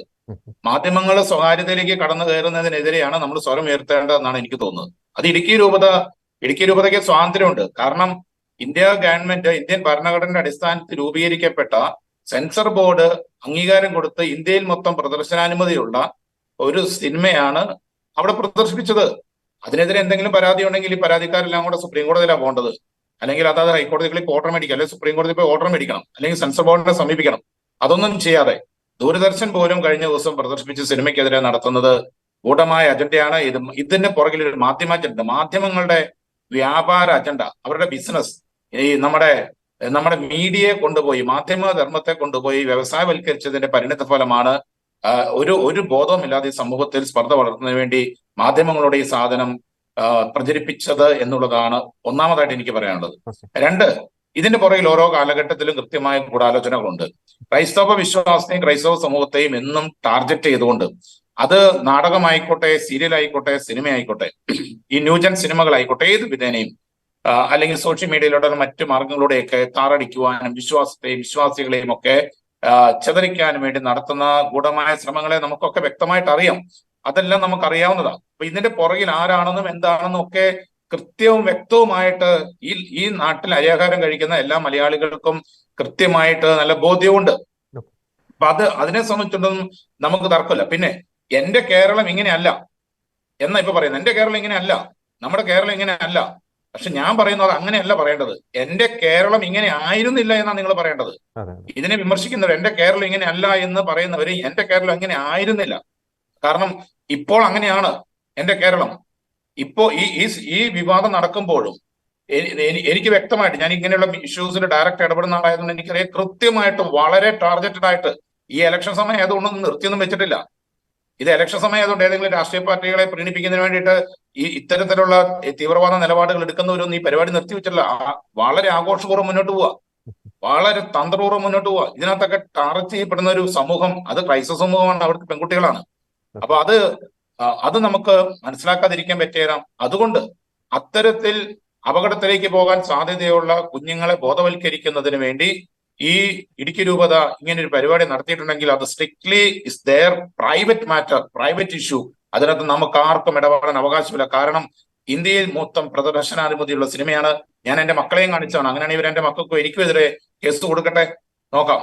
അപ്പൊ നമുക്ക് ബാക്കിയുള്ള കാര്യങ്ങളിലേക്ക് നോക്കാം. പിന്നെ അടുത്തൊരു പ്രധാനപ്പെട്ട കാര്യം, ഇത് ക്രൈസ്തവ വിശ്വാസം മാത്രം എടുക്കേണ്ട ആവശ്യമില്ല. ഇന്ത്യ മഹാരാജ്യത്ത്, കേരളത്തിലായാലും ഇന്ത്യയിലായാലും എന്നും ഇവിടെ രാഷ്ട്രവിരുദ്ധ നിലപാടുകളും തീവ്രവാദവും ഇതുപോലെ തന്നെ ഒരു സമൂഹത്തെ നശിപ്പിക്കുന്ന രീതിയിലുള്ള ഏതെങ്കിലും തരത്തിലുള്ള വിഭാഗീയമായോ വർഗീയമായോ അല്ലെങ്കിൽ തീവ്രവാദപരമായോ രാഷ്ട്രീയപരമായോ നീക്കങ്ങളൊക്കെ ഉണ്ടെങ്കിൽ ആ സമൂഹത്തെ രക്ഷിക്കുന്നതിന് വേണ്ടി, അത് കേരളത്തെ ആയാലും ഇന്ത്യ മഹാരാജ്യത്തെ രക്ഷിക്കുന്നതിന് വേണ്ടി എന്നും ക്രൈസ്തവ സമൂഹം, ക്രൈസ്തവ സഭ ഒന്നിച്ചു നിന്ന് പ്രബോധനങ്ങളിലൂടെയും ഇതുപോലുള്ള പഠനങ്ങളിലൂടെയും ഇതുപോലുള്ള ചിത്രങ്ങളുടെ പ്രദർശനങ്ങളിലൂടെയും ഒക്കെ ജനങ്ങളിലേക്ക് ആശയങ്ങൾ എത്തിക്കാൻ പരിശ്രമിച്ചിട്ടുണ്ട്. അതിന്റെ ഫലമായിട്ടാണ് ഇന്ന് ഇന്ത്യ ഈ കോലത്തിൽ നിൽക്കുന്നത്, നമ്മുടെ കേരളം ഈ കോലത്തിൽ നിൽക്കുന്നത്. വലിയ പ്രബോധനങ്ങൾ കൊണ്ടാണ് ഈ സമൂഹത്തിലെ പല തിന്മകളെ നമ്മൾ ഇല്ലാതാക്കിയത്. അതിന് സിനിമ എന്ന മാർഗത്തെ ഉപയോഗിച്ചിട്ടുണ്ട്, പത്രമാധ്യമങ്ങളെ ഉപയോഗിച്ചിട്ടുണ്ട്, അതിന് സീരിയലുകൾ ചിലപ്പോൾ ഉപയോഗിച്ചിട്ടുണ്ടാകാം, സോഷ്യൽ മീഡിയയിൽ നമ്മൾ ഉപയോഗിക്കുന്നുണ്ട്. വിവിധ മാധ്യമങ്ങൾ ഉപയോഗിച്ചുകൊണ്ട് സഭ അതാത് കാലഘട്ടത്തിൽ തങ്ങളുടെ വിശ്വാസികളെ മാത്രമല്ല, തങ്ങൾ ജീവിക്കുന്ന ഈ രാജ്യത്തെ ജനത്തിന്റെ നാനാജാതി മതസ്ഥരായ, ജാതി മത വർഗ വർണ്ണ വ്യത്യാസമില്ലാത്ത ഒരു സമൂഹത്തിന്റെ ഉയർച്ചയ്ക്കും വളർച്ചയ്ക്കും നിലനിൽപ്പിനും ഭരണഘടനയുടെ സുനിശ്ചിതമായ ഉറപ്പിനും വേണ്ടി എന്നും അധ്വാനിച്ചിട്ടുള്ളവരാ. അപ്പൊ ഇത് ഇടുക്കി രൂപത അവിടെ പ്രദർശിപ്പിക്കുന്നത് മാത്രമേ ഉള്ളൂ. ചിലപ്പോൾ നാളെ നമ്മൾ മറ്റു സ്ഥലങ്ങളിലായിരിക്കും പ്രദർശിപ്പിക്കുന്നത്. അപ്പൊ എന്നും ക്രൈസ്തവ സമൂഹം ഈ പ്രബോധനങ്ങളും ബോധവൽക്കരണങ്ങളും ഓരോ കാലഘട്ടത്തിലും, അത് പ്ലേഗ് ആയിക്കോട്ടെ, മലമ്പനി ആയിക്കോട്ടെ, അത് മാറാരോഗങ്ങളായിക്കോട്ടെ, അത് ഈവൻ സുനാമി ആയിക്കോട്ടെ, അത് പകർച്ചവ്യാധികളായിക്കോട്ടെ, അത് സാമൂഹ്യ വിപത്തുകളായിക്കോട്ടെ, ദേശവിരുദ്ധ കാര്യങ്ങളായിക്കോട്ടെ, യുദ്ധങ്ങളായിക്കോട്ടെ, എല്ലാ സ്ഥലത്തും സമൂഹം ചെയ്തിട്ടുണ്ട്, ക്രൈസ്തവ സമൂഹം ചെയ്തിട്ടുണ്ട്. അത് നമ്മൾ കൃത്യമായിട്ട് യാതൊരു തടസ്സമില്ലാതെ ചെയ്തുകൊണ്ടിരിക്കുന്ന ഒരു കാര്യമാണ്. അപ്പോ ഇതിനെ തടയാൻ വേണ്ടിയിട്ട് നടത്തുന്ന എല്ലാ ശ്രമങ്ങളെയും നമ്മൾ എതിർക്കും. ഒരു രാഷ്ട്രീയ പാർട്ടികളും ഇതിന്റെ മുതലെടുക്കുന്നതിന് വേണ്ടിയിട്ട് നമ്മുടെ ക്രൈസ്തവ സഭ ഇങ്ങനെ നടത്തുന്ന ഇത്തരത്തിലുള്ള പ്രവർത്തികളെ കണ്ട് പുറകെ വേസ്റ്റ് ആണ് എന്നും കൂടി പറയാൻ വേണ്ടി ഞാൻ ആഗ്രഹിക്കുക. കാരണം ഇവരാരും ഒരു മുന്നണി വ്യത്യാസമില്ലാതെ ആരും ഇത്തരത്തിലുള്ള തീവ്രവാദ പ്രവർത്തനങ്ങൾ ഇന്ന് മോശമല്ല. എല്ലാവരും അവരവരുടേതായ രീതിയിൽ തീവ്ര നിലപാടുകാരും തീവ്രവാദത്തെ സപ്പോർട്ട് ചെയ്യുന്നവരാണ്. അപ്പൊ അത്തരത്തിലുള്ള എല്ലാ രീതിയിലുള്ള തീവ്രവാദത്തെയും കാടടച്ചും കണ്ണടച്ചും ഭരണഘടന മുറുകെ പിടിച്ച് എതിർക്കുന്നവരാണ് ക്രൈസ്തവ വിശ്വാസികൾ. അപ്പൊ അതുകൊണ്ട് ആ യുവജനങ്ങളെ ബോധവൽക്കരിച്ചുകൊണ്ട് തങ്ങളുടെ സമൂഹത്തെ ഈ നാടിന്റെ നിലനിൽപ്പിനും ഭരണഘടനയുടെ നിലനിൽപ്പിനും ഇന്ത്യ മഹാരാജ്യത്തിന്റെ ഐക്യത്തിനും അഖണ്ഡതയ്ക്കും വേണ്ടി രൂപപ്പെടുത്തിയെടുക്കുവാനുള്ള ബാധ്യത സഭയ്ക്കുണ്ട്, ഇന്ത്യയിൽ ജീവിക്കുന്ന പൗരന്മാരുടെ നിലയിലുണ്ട്. അതുകൊണ്ട് അവരെ ബോധ്യപ്പെടുത്തുവാൻ വേണ്ടി നടത്തിയ ഇത്തരത്തിലുള്ള നീക്കങ്ങളെ എതിർക്കുന്നത് രാഷ്ട്രീയപരമായിട്ടായിക്കോട്ടെ, മതിമധർമ്മത്തിന്റെ പേരിലായിക്കോട്ടെ നടത്തുന്നത് നീചമാണ്. അതൊരു സമൂഹത്തിന്റെ പിന്നോട്ടുള്ള അവസ്ഥയിൽ പിന്നോട്ട് പോക്കിനെ മുന്നോട്ട് കൊണ്ടുവരാൻ വേണ്ടി നടത്തുന്ന ഓക്കെ. ശ്രമങ്ങളെ ഇല്ലാത്ത. പിന്നെ ഒരു കാര്യം കൂടെ പറഞ്ഞ് ഞാൻ അവസാനിപ്പിക്കാം. ഇപ്പോൾ ഇത് പറഞ്ഞുകൊണ്ടിരിക്കുന്ന സമയത്തും ഈ ഇത്തരത്തിലുള്ള തീവ്രവാദ, പ്രത്യേകിച്ച് പ്രണയക്കണിയാണുള്ള ചർച്ച, പ്രണയക്കണികളിൽ പെട്ടിട്ട് ഇപ്പോഴും ഈ കെണികളിൽ പെട്ട കുഞ്ഞുങ്ങളെ ഞാൻ കാണിച്ചു തരാം. ഞാൻ ഇപ്പോൾ ഡീൽ ചെയ്തുകൊണ്ടിരിക്കുന്ന ഒരു വലിയ ഇഷ്യൂവില് ബാംഗ്ലൂർ ഒരു പെൺകുച്ചിനെ 3 വർഷം പ്രേമിച്ചിട്ട് ബാംഗ്ലൂർ കൊണ്ടുപോയി ഡ്രഗ് കടത്താൻ അവന്റെ എല്ലാ കാലം അവരെ മതം അതിന് പല രീതിയിൽ അവൻ വിശ്വാസത്തിലേക്ക് കൊണ്ടുവരാൻ ശ്രമിച്ച് നടക്കാതെ വന്ന് ചെറിയൊരു സാങ്കേതിക തടസ്സം നേരിട്ടിട്ടുണ്ട്. ഞാൻ ഡോക്ടർ ചാക്കോ കാളമ്പറമ്പിലേക്ക് അദ്ദേഹത്തോട് ചോദിക്കുകയാണ്. പ്രത്യേകിച്ച് ഡോക്ടർ ചാക്കോ കാളമ്പറമ്പിൽ, പ്രത്യേകിച്ച് അങ്ങ് താമരശ്ശേരി രൂപതാംഗമാണ്. ഈ പ്രണയക്കെണികളുമായി ബന്ധപ്പെട്ട് ഒത്തിരിയേറെ സംഭവങ്ങൾ ആ മേഖലയിൽ നിന്നും ഉണ്ട് എന്നത് യാഥാർത്ഥ്യമാണ്. പ്രത്യേകിച്ച് താമരശ്ശേരി രൂപത ഇത്തരം വിഷയങ്ങളിൽ, പ്രത്യേകിച്ച് താമരശ്ശേരി രൂപത കത്തോലിക്ക കോൺഗ്രസ് ഇത്തരം വിഷയങ്ങളിൽ ശക്തമായിട്ടുള്ള നിലപാട് എടുക്കുന്ന ഒരു രൂപത കൂടിയാണ്. ഈ ഒരു സാഹചര്യത്തിൽ ഈ കേരള സ്റ്റോറി സിനിമ ഇടുക്കി രൂപത പ്രദർശിപ്പിക്കുന്നു. തുടർന്ന് അതിനെ തുടർന്നുണ്ടായ ഈ ഒരു വിവാദം, ഒരു അധ്യാപകൻ എന്ന നിലയിൽ, ഒപ്പം തന്നെ കത്തോലിക്ക കോൺഗ്രസിന്റെ ഒരു പ്രതിനിധി എന്ന നിലയിൽ ഈ വിവാദങ്ങളെയും ഇടുക്കി രൂപത സ്വീകരിച്ച ധീരമായിട്ടുള്ള ഈ ഒരു നിലപാടിനെ അങ്ങ് എങ്ങനെ നോക്കിക്കാണും ഡോക്ടർ ചാക്കോ കാളമ്പറമ്പിൽ? ഓക്കെ ജോർഡി, ഞാൻ ആദ്യം തന്നെ ഉദ്ദേശിക്കുന്നത് വിശ്വാസ പരിശീലനത്തിന്റെ ഭാഗമായി നടത്തുന്ന വിശ്വാസോത്സവത്തിൽ പ്രണയം എന്ന തീം എടുത്തു വെച്ചുകൊണ്ട് അതിന്റെ എല്ലാ വശങ്ങളും വിദ്യാർത്ഥികളെ ബോധ്യപ്പെടുത്തി ദൈവവുമായിട്ടുള്ള പ്രണയം, മനുഷ്യനുമായിട്ടുള്ള സ്നേഹബന്ധം, സഹോദരനുമായിട്ടുള്ള സ്നേഹബന്ധം, ഇതൊക്കെ പഠിപ്പിക്കുന്നതിന്റെ ഭാഗമായി അവിടെ ആ രൂപതയിൽ അത്തരത്തിലൊരു നീക്കം നടന്നു. കാരണം ദൈവവുമായിട്ടുള്ള പ്രണയം ബൈബിളിന്റെ തീമാണ്. സോങ്സ് ഓഫ് ദി സോളമൻ, ദൈവവും ദൈവജനവുമായിട്ടുള്ള ബന്ധത്തിന്റെ ആവിഷ്കാരമാണ്. അത്ര മനോഹരമായിട്ടുള്ള ഒരു പുസ്തകമാണ് ബൈബിളിലെ സോങ്സ് ഓഫ് ദി സോളമൻ, സോളമന്റെ ആ ഗീതങ്ങൾ. അപ്പൊ ഈ അത്തരം പ്രണയങ്ങളുടെ പോസിറ്റീവ് സൈഡുകളും നെഗറ്റീവ് സൈഡുകളും വിദ്യാർത്ഥികളെ പഠിപ്പിക്കേണ്ടത് ഈ കാലഘട്ടത്തിന്റെ ആവശ്യമാണ്. ഈ പ്രണയക്കെണികളെ, എനിക്ക് ഒറ്റ ചോദ്യം ചോദിക്കാനുള്ളൂ, ഈ പ്രണയക്കെണികളെ ഏത് രാഷ്ട്രീയ പാർട്ടിയാണ്, ഏത് മതമാണ് അനുകൂലിക്കുന്നത്? എനിക്കതൊന്നും അറിയാൻ താല്പര്യമുണ്ട്. പ്രണയക്കെണികളെ അനുകൂലിക്കുന്ന മതങ്ങളോ രാഷ്ട്രീയ പാർട്ടികളോ കേരളത്തിലുണ്ടോ? ഉണ്ടെങ്കിൽ അവർ തുറന്ന് പറയട്ടെ, ഞങ്ങൾ അതിനെ അനുകൂലിക്കുന്നു. അത് ഒരുപക്ഷെ ക്രിസ്ത്യൻ മതം എടുത്താലും ഹിന്ദു മതം എടുത്താലും മുസ്ലിം മതം എടുത്താലും ഏത് രാഷ്ട്രീയ പാർട്ടി എടുത്താലും അവർ ആർജവത്തോടെ പറയട്ടെ, ഞങ്ങൾ പ്രണയക്കെണികളെ അനുകൂലിക്കുന്നവരാണെന്ന്. അതല്ല എന്നുണ്ടെങ്കിൽ ഒരു ചലച്ചിത്രത്തിന്റെ നിരൂപണം പാടില്ല എന്ന് പറഞ്ഞുകൊണ്ട് അതിനെ വിമർശിക്കുമ്പോൾ ഞാൻ ഏറ്റവും ചുരുങ്ങിയ ഭാഷയിൽ പറഞ്ഞാൽ അതൊരു താലിബാനിസ സ്വഭാവമാണ്. വിപ്ലവക്കാരുടെയും കപട മതേതരവാദികളുടെയും ഉള്ളിൽ കിടക്കുന്ന താലിബാനിസ സ്വഭാവം പുറത്തു വരുന്നതിന്റെ ലക്ഷണമായി അതിനെ കാണേണ്ടി വരും. അല്ലെങ്കിൽ ചലച്ചിത്ര നിരൂപണം പാടില്ല. ആവിഷ്കാര സ്വാതന്ത്ര്യത്തെക്കുറിച്ച് ഘോരഘോരം പ്രസംഗിക്കുകയും ഒരു മനോഹരമായിട്ടുള്ള ചലച്ചിത്രത്തെ ആവിഷ്കരിച്ചു വെച്ചപ്പോൾ അതിലൂടെ നമ്മളൊരു തീമിനെ കുട്ടികൾക്ക് പരിചയപ്പെടുത്തി കൊടുക്കാനായിട്ട് ഉപയോഗിക്കുമ്പോൾ അതിനെ എതിർക്കുകയും ചെയ്യുക. കക്കുകളി പോലുള്ള നാടകങ്ങൾ വരുമ്പോൾ ആവിഷ്കാര സ്വാതന്ത്ര്യത്തിന്റെ പേരിൽ അതിനെ സപ്പോർട്ട് ചെയ്യുക. എവിടെയാണ് ഈ ഇരട്ടത്താപ്പ്? കേരള സ്റ്റോറിയും കക്കുകളിയും കമ്പയർ ചെയ്യട്ടെ. ആരാണ് ഈ ഇരട്ടത്താപ്പുകാർ? ഞാനൊരു കാര്യം ചോദിക്കട്ടെ, പ്രണയക്കണിയെ ഏതെങ്കിലും മിതവാദിയായിട്ടുള്ള മുസ്ലിമുകൾ അനുകൂലിക്കും? ഏതെങ്കിലും മിതവാദിയായിട്ടുള്ള ഹിന്ദുസ് അനുകൂലിക്കുമോ? ക്രിസ്ത്യൻസ് അനുകൂലിക്കുമോ? ഏതെങ്കിലും രാഷ്ട്രീയ പാർട്ടി? ഇല്ലല്ലോ. അപ്പൊ പ്രണയക്കണിയെ എല്ലാ മിതവാദികളും എല്ലാ മതവിശ്വാസികളും എല്ലാ മിത രാഷ്ട്രീയവാദികളും എതിർക്കുമെന്നുള്ളതിന് സംശയമില്ല. അവിടെ നമുക്ക് വളരെ അടിവരയിടേണ്ട കാര്യമുണ്ട്. അതിനെ എതിർക്കുന്നെങ്കിൽ അത് വാസ്തവത്തിൽ നമ്മൾ ഉദ്ദേശിക്കുന്ന സാമാന്യ ജനമല്ല അതിനെ എതിർക്കുന്നത്. അത് രാഷ്ട്രീയ താല്പര്യങ്ങൾക്ക് വേണ്ടി, അതെങ്കിൽ വ്യക്തിപരമായിട്ടുള്ള താല്പര്യങ്ങൾക്ക് വേണ്ടി, പ്രീണന നയത്തിന്റെ ഭാഗമായിട്ടൊക്കെ ഇതിനെ അനുകൂലിക്കുന്നവർ വാസ്തവത്തിൽ ഞാൻ ആദ്യം സൂചിപ്പിച്ചതുപോലെ ഉള്ളിൽ ഒരു താലിബാനിസം മനോഭാവം ഇരിക്കുന്നവരാണ്. അനുകൂലിക്കുന്നവര് ഭീകരവാദ സ്വഭാവമുള്ളവരാണ്. അവര് രാഷ്ട്രീയ നേട്ടത്തിന് വേണ്ടി ഒരുപക്ഷെ ഇത് ഉപയോഗിക്കപ്പെടുന്നവരാണ്. ആ ഒരു ചിന്താധാരയെ എടുത്തു മാറ്റേണ്ട കാലം അതിക്രമിച്ചു കേരളത്തിൽ നിന്ന്. അപ്പോ ഈ പ്രണയക്കണി തീമായിട്ടുള്ള മറ്റൊരു സിനിമയുണ്ടെന്ന് വിചാരിക്കുക. നമ്മളത് നല്ല സിനിമയാണെങ്കിൽ അതും ഇതിനു വേണ്ടി ഉപയോഗിക്കും. കേരള സ്റ്റോറി എന്ന് പറയുന്ന സിനിമയെ നമ്മൾ ഉപയോഗിക്കാൻ പാടില്ല, അത് വർഗീയത പരത്തുമെന്ന് പറയുക എന്ന് പറഞ്ഞാൽ എവിടെയാണ് ഈ ആവിഷ്കാര സ്വാതന്ത്ര്യത്തെ കുറിച്ചുള്ള ജൽപ്പനങ്ങൾ പോകുന്നത് എന്ന് ചിന്തിക്കണം. വാസ്തവത്തിൽ ഇത് ഒരു സിനിമ കാണിക്കാൻ പോലും പറ്റാത്ത വിധത്തിൽ ഈ നാട് ഈ തരത്തിൽ ഒരു മെന്റാലിറ്റിയിലേക്ക് മാറിയിട്ടുണ്ടെങ്കിൽ നമ്മളത് തിരുത്തിയില്ല എന്നുണ്ടെങ്കിൽ വലിയ അപകടം ചെയ്യും. ഒരു സിനിമ കാണിക്കാൻ എനിക്ക് എന്റെ മക്കളെ ഒരു സിനിമ കാണിക്കാൻ പോലും കഴിയില്ല. അത് ചിലരുടെ വ്യക്തി താല്പര്യങ്ങൾക്ക് അധിഷ്ഠിതമായിരിക്കണം എന്ന് ചിന്തിക്കുന്ന ഒരു സമൂഹമായി നമ്മൾ മാറുകയാണെങ്കിൽ ഈ നാടിന് എന്ത് സംഭവിക്കും നമ്മൾ ചിന്തിക്കണം. കേരളത്തിൽ ഒരു സിനിമ കാണാനാവും നമുക്ക് സ്വാതന്ത്ര്യമില്ലേ? ഒരു സിനിമ മക്കളെ കാണിക്കാൻ നമുക്ക് അവകാശമില്ലേ? അത് വെറും സിനിമ എന്ന് അല്ല താനും. ഗവൺമെന്റ് അംഗീകരിച്ച്, സെൻസർ ബോർഡ് അംഗീകരിച്ച്, OTT പ്ലാറ്റ്ഫോമിൽ വന്ന് സർക്കാരിന്റെ ചാനലുകൾ വരെ പ്രക്ഷേപണം ചെയ്തൊരു സിനിമയാണ്. അനാവശ്യ സിനിമയാണെങ്കിൽ ഓക്കെ, നമുക്ക് അതിനെ അനുകൂലിക്കാം. ഇത്തരത്തിലുള്ള ഒരു സംവിധാനത്തെ പോലും പ്രദർശിപ്പിക്കാൻ കഴിയില്ല. അത് പ്രദർശിപ്പിക്കുമ്പോൾ അതിനെ മറ്റൊരു മുഖം കൊടുത്തുകൊണ്ട് വ്യാഖ്യാനിച്ച് അതിനെ വർഗീയമായി ചിത്രീകരിച്ച് പോകുക എന്ന് പറഞ്ഞു കഴിഞ്ഞാൽ, ഞാൻ ചോദിക്കുന്നത് നമ്മുടെ രാഷ്ട്രീയ പ്രസ്ഥാനങ്ങളുടെ, രാഷ്ട്രീയ നേതൃത്വങ്ങളുടെ, അല്ലെങ്കിൽ ഇതിനെ അനുകൂലിക്കുന്നവരുടെ മനോഭാവം എത്ര സങ്കുചിതമാണ് എന്ന് നമ്മൾ തിരിച്ചറിയണം. അതിനെയാണ് നമ്മൾ ഇവിടെ ക്വസ്റ്റ്യൻ ചെയ്യേണ്ടത്. അതല്ലാതെ കേരള സ്റ്റോറി എടുത്തു അല്ലെങ്കിൽ അത് ലവ് ജിഹാദാണെന്ന് പറഞ്ഞു, ഇതൊന്നും അല്ല അടിസ്ഥാനപരമായ വിഷയം. നമ്മൾ നേരിട്ടുകൊണ്ടിരിക്കുന്ന പ്രതിസന്ധികളുണ്ട് ഇവിടെ. ലവ് ഏതെങ്കിലും വിധത്തിലുള്ള കെണികളിലേക്ക് നയിക്കുന്നുണ്ടെങ്കിൽ അതിനെ പറഞ്ഞ് മനസ്സിലാക്കി കൊടുക്കേണ്ട ഉത്തരവാദിത്വം എല്ലാ വിഭാഗം ജനങ്ങൾക്കുമുണ്ട്, എല്ലാ മാതാപിതാക്കൾക്കുമുണ്ട്, എല്ലാ മത സംവിധാനങ്ങൾക്കുമുണ്ട്, എല്ലാ രാഷ്ട്രീയ പാർട്ടികൾക്കുമുണ്ട്. അപ്പൊ അതുകൊണ്ട് തന്നെ ഇത് മതസ്പർദ്ധ വളർത്തുക, അതിനുള്ള വർഗീയത രൂപീകരണത്തിന് കാരണമാകുക എന്നൊക്കെ കേരളം ഭരിക്കുന്ന മുഖ്യമന്ത്രിയും കേരളത്തിന്റെ പ്രതിപക്ഷ നേതാവും തന്നെ ആരോപിക്കുക എന്ന് പറയുമ്പോൾ എനിക്ക് മനസ്സിലാകുന്നില്ല ഇവരുടെയൊക്കെ മനോഭാവം എത്ര ഇടുങ്ങിയതും എത്ര സങ്കുചിതവുമാണ്. സിനിമയെ എതിർക്കുന്നവര് വിയോജിപ്പുകളെ ഭയക്കുന്നവരാണെന്നൊരു മന്ത്രി പറഞ്ഞിട്ടുണ്ട്. ഞാൻ അതിനോട് അനുകൂലിക്കുക. സിനിമയെ എതിർക്കുന്നവർ വിയോജിപ്പുകളെ ഭയക്കുന്നവരാണ്.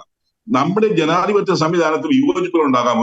ഒരു വിഷയത്തോട് വിയോജിപ്പുണ്ടാവാം, ഒരു വിഷയത്തോട് എതിർപ്പുണ്ടാവാം, അനുകൂലമുണ്ടാവാം. നമ്മൾ എന്തിനാണ് ഒരു സിനിമയെ ഇങ്ങനെ പേടിക്കുന്നത്? എന്തിനാണ് ആ സിനിമയുടെ തീമിനെ പേടിക്കുന്നത്? അല്ലെങ്കിൽ അതിനുവേണ്ടി മറ്റുള്ളവർക്ക് വേണ്ടി വാദിക്കാനായിട്ട് സിനിമയുമായിട്ട് ഇറങ്ങുന്നത്? ഒരു സംസ്കാര സമ്പന്നമായ സമൂഹത്തിന് ചേരാത്ത വാദഗതികളാണ് ഇതൊക്കെ എന്ന് തിരിച്ചറിയണം. അതുകൊണ്ട് എവിടെയെങ്കിലും സ്നേഹം അത് കെണിയായി മാറുന്നുണ്ടെങ്കിൽ, സ്നേഹം അതൊരാളുടെ ജീവനെ നശിപ്പിക്കാനോ അയാളുടെ അന്തസ്സിനെ മാനിക്കാനോ കഴിയാത്ത വിധത്തിലേക്ക് മാറ്റപ്പെടുന്നുണ്ടെങ്കിൽ അതിനുവേണ്ടി നിലകൊള്ളാൻ തയ്യാറാകുന്ന എല്ലാവരെയും സമൂഹത്തിൽ നമ്മൾ ചേർത്ത് നിർത്തണം. നമ്മൾ ഒന്നിച്ച് മൂവ് ചെയ്യണം. ഇത്തരത്തിലുള്ള രാഷ്ട്രീയ സങ്കുചിത ചിന്താഗതികളെ, രാഷ്ട്രീയ താല്പര്യങ്ങൾക്ക് വേണ്ടി ഭീകരവാദ പ്രസ്ഥാനങ്ങളോട് ചേർന്ന് പോകുന്ന വിധത്തിലുള്ള സംസാര രീതികളെയൊക്കെ എതിർക്കുവാൻ സമൂഹവും മാധ്യമങ്ങളും മുഖ്യധാരാ മാധ്യമങ്ങളും ഒക്കെ ഒന്നിച്ചു വരണമെന്നുള്ള അഭിപ്രായക്കാരനാണ്. അല്ലാണ്ട് താങ്കളുടെ സൂചിപ്പിച്ചതുപോലെ ഈ ജസ്നെ എവിടെ പോയി എന്ന് അന്വേഷിക്കാൻ ആരുമില്ലല്ലോ. ഇവിടെ നഷ്ടപ്പെട്ടുകൊണ്ടിരിക്കുന്ന ബാല്യങ്ങളെ, കൗമാരങ്ങളെ, നഷ്ടപ്പെട്ടുകൊണ്ടിരിക്കുന്ന പെൺകുട്ടികൾ എവിടെയെന്ന് കണ്ടുപിടിക്കാൻ ആരും കാണുന്നില്ലല്ലോ. മറിച്ച് ഒരു സിനിമ പ്രദർശിപ്പിച്ചാൽ അതിനെതിരെ ഇറങ്ങുകയാണ്. ഇതൊന്നും ഒരു രാജ്യത്തിന്, ഒരു സംസ്കാരത്തിന്, ഒരു രാഷ്ട്രീയ പാരമ്പര്യത്തിന് ഭൂഷണമല്ല. മറിച്ച് ഇതൊക്കെ ഒരു താലിബാനിസ്റ്റ് മെന്റാലിറ്റിയുള്ള സമൂഹത്തിന്റെ ഉള്ളിൽ നിന്ന് ഉയർത്തെഴുന്നേൽക്കുന്ന ചില ജൽപ്പനങ്ങളാണ് രാജ്യത്തെയും നമ്മുടെ സംസ്ഥാനത്തെയും തകർക്കുന്ന വിധത്തിലുള്ള അത്തരത്തിലുള്ള പ്രസ്താവനകളെ നമ്മൾ ഒന്നടങ്കം എതിർത്തില്ലായ്മ ചെയ്യണമെന്ന അഭിപ്രായമാണ് എനിക്കുള്ളത്. അതുകൊണ്ട് കേരള സ്റ്റോറി എന്നൊരു സിനിമയല്ല, അതൊരു ഐക്കൺ മാത്രമാണ്. അത്തരത്തിലുള്ള എന്ത് വന്നാലും അത് ആളുകളെയും, അത് ചില പ്രത്യേക വിഭാഗങ്ങളെ നോക്കി സപ്പോർട്ട് ചെയ്യുക, ചില വിഭാഗങ്ങളെ നോക്കി അതിനെ എതിർക്കുക, ചില വിഭാഗങ്ങളെ ആവിഷ്കാര സ്വാതന്ത്ര്യത്തിന്റെ പേരിൽ ഇത്തരത്തിലുള്ള കലയുടെ പേരിൽ കൊണ്ടുവന്നിട്ട് മോശമായി ചിത്രീകരിക്കുക, ചില വിഭാഗങ്ങള് സത്യം പറഞ്ഞു കഴിഞ്ഞാൽ ആ സത്യമാണെങ്കിൽ പോലും അതിനെ എതിർത്ത് തോൽപ്പിച്ചുകൊണ്ട് അവർ ചെയ്യുന്നത് തെറ്റാണെന്ന് വരുത്തിയെടുക്കുക. ഇതൊന്നും ഒരു പരിഷ്കൃത സമൂഹത്തിന് യോജിച്ചതല്ല. അതുകൊണ്ട് എനിക്ക് പറയാനുള്ളത്, കേരള സ്റ്റോറി എന്ന് പറയുന്നത് കേരളത്തിൽ ചർച്ച ചെയ്യപ്പെടട്ടെ വ്യാപകമായിട്ട്.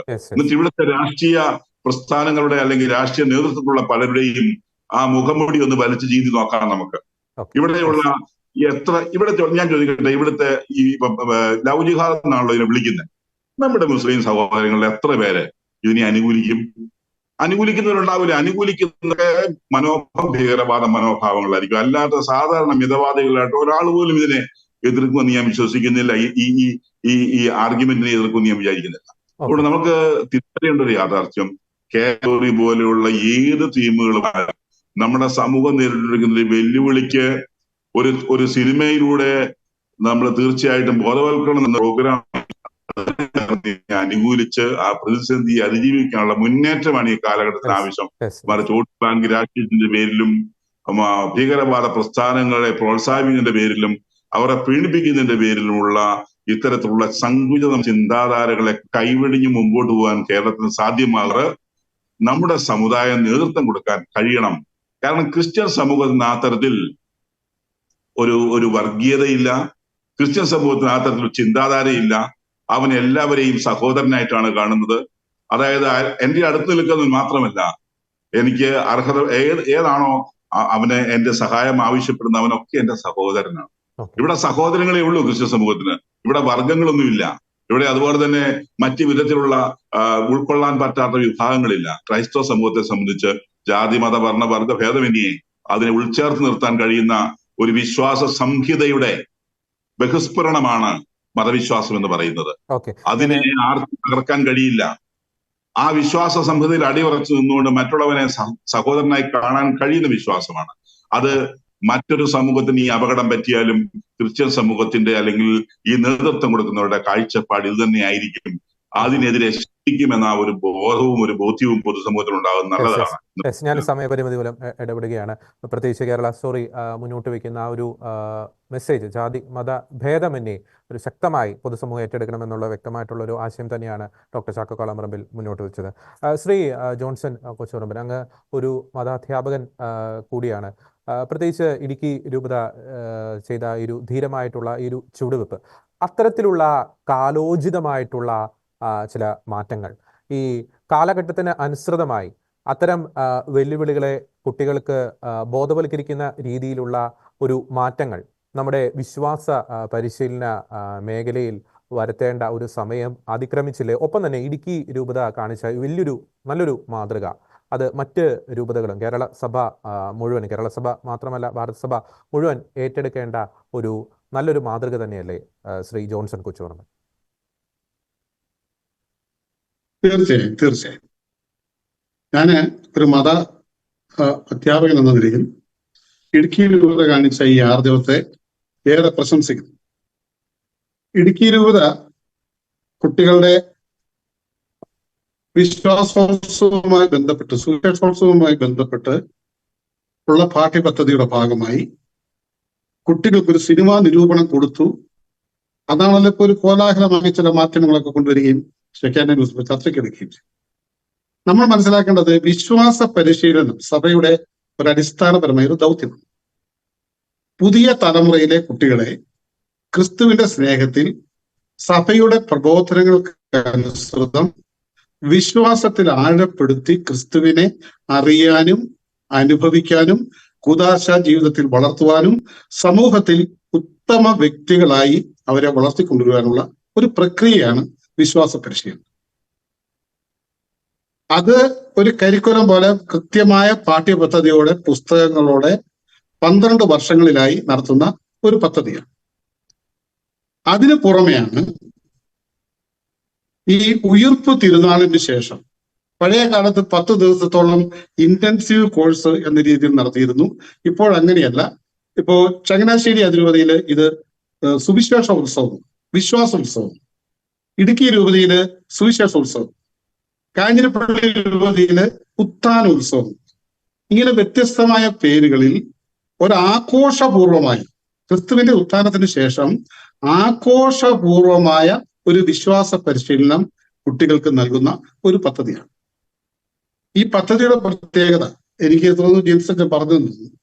ഇവിടെ അധ്യാപകരല്ല, കുട്ടികൾ തന്നെ അവർക്ക് പ്രത്യേക പരിശീലനം കൊടുക്കുന്നുണ്ട്. കുട്ടികളുടെ ലീഡേഴ്സിനെ എടുത്ത് അധ്യാപകർക്കും കൊടുക്കുന്നുണ്ട്. ആ കുട്ടികൾ തന്നെ മറ്റു കുട്ടികളെ ചേർത്ത് നിർത്തി ഓരോ വിഭാഗങ്ങളായി തിരിച്ചിട്ട് അവർക്ക് കൊടുക്കുന്നത് പാഠപുസ്തകമല്ല, വർക്ക് ബുക്കുകൾ. പാഠപുസ്തകമല്ല കൊടുക്കുന്നത്.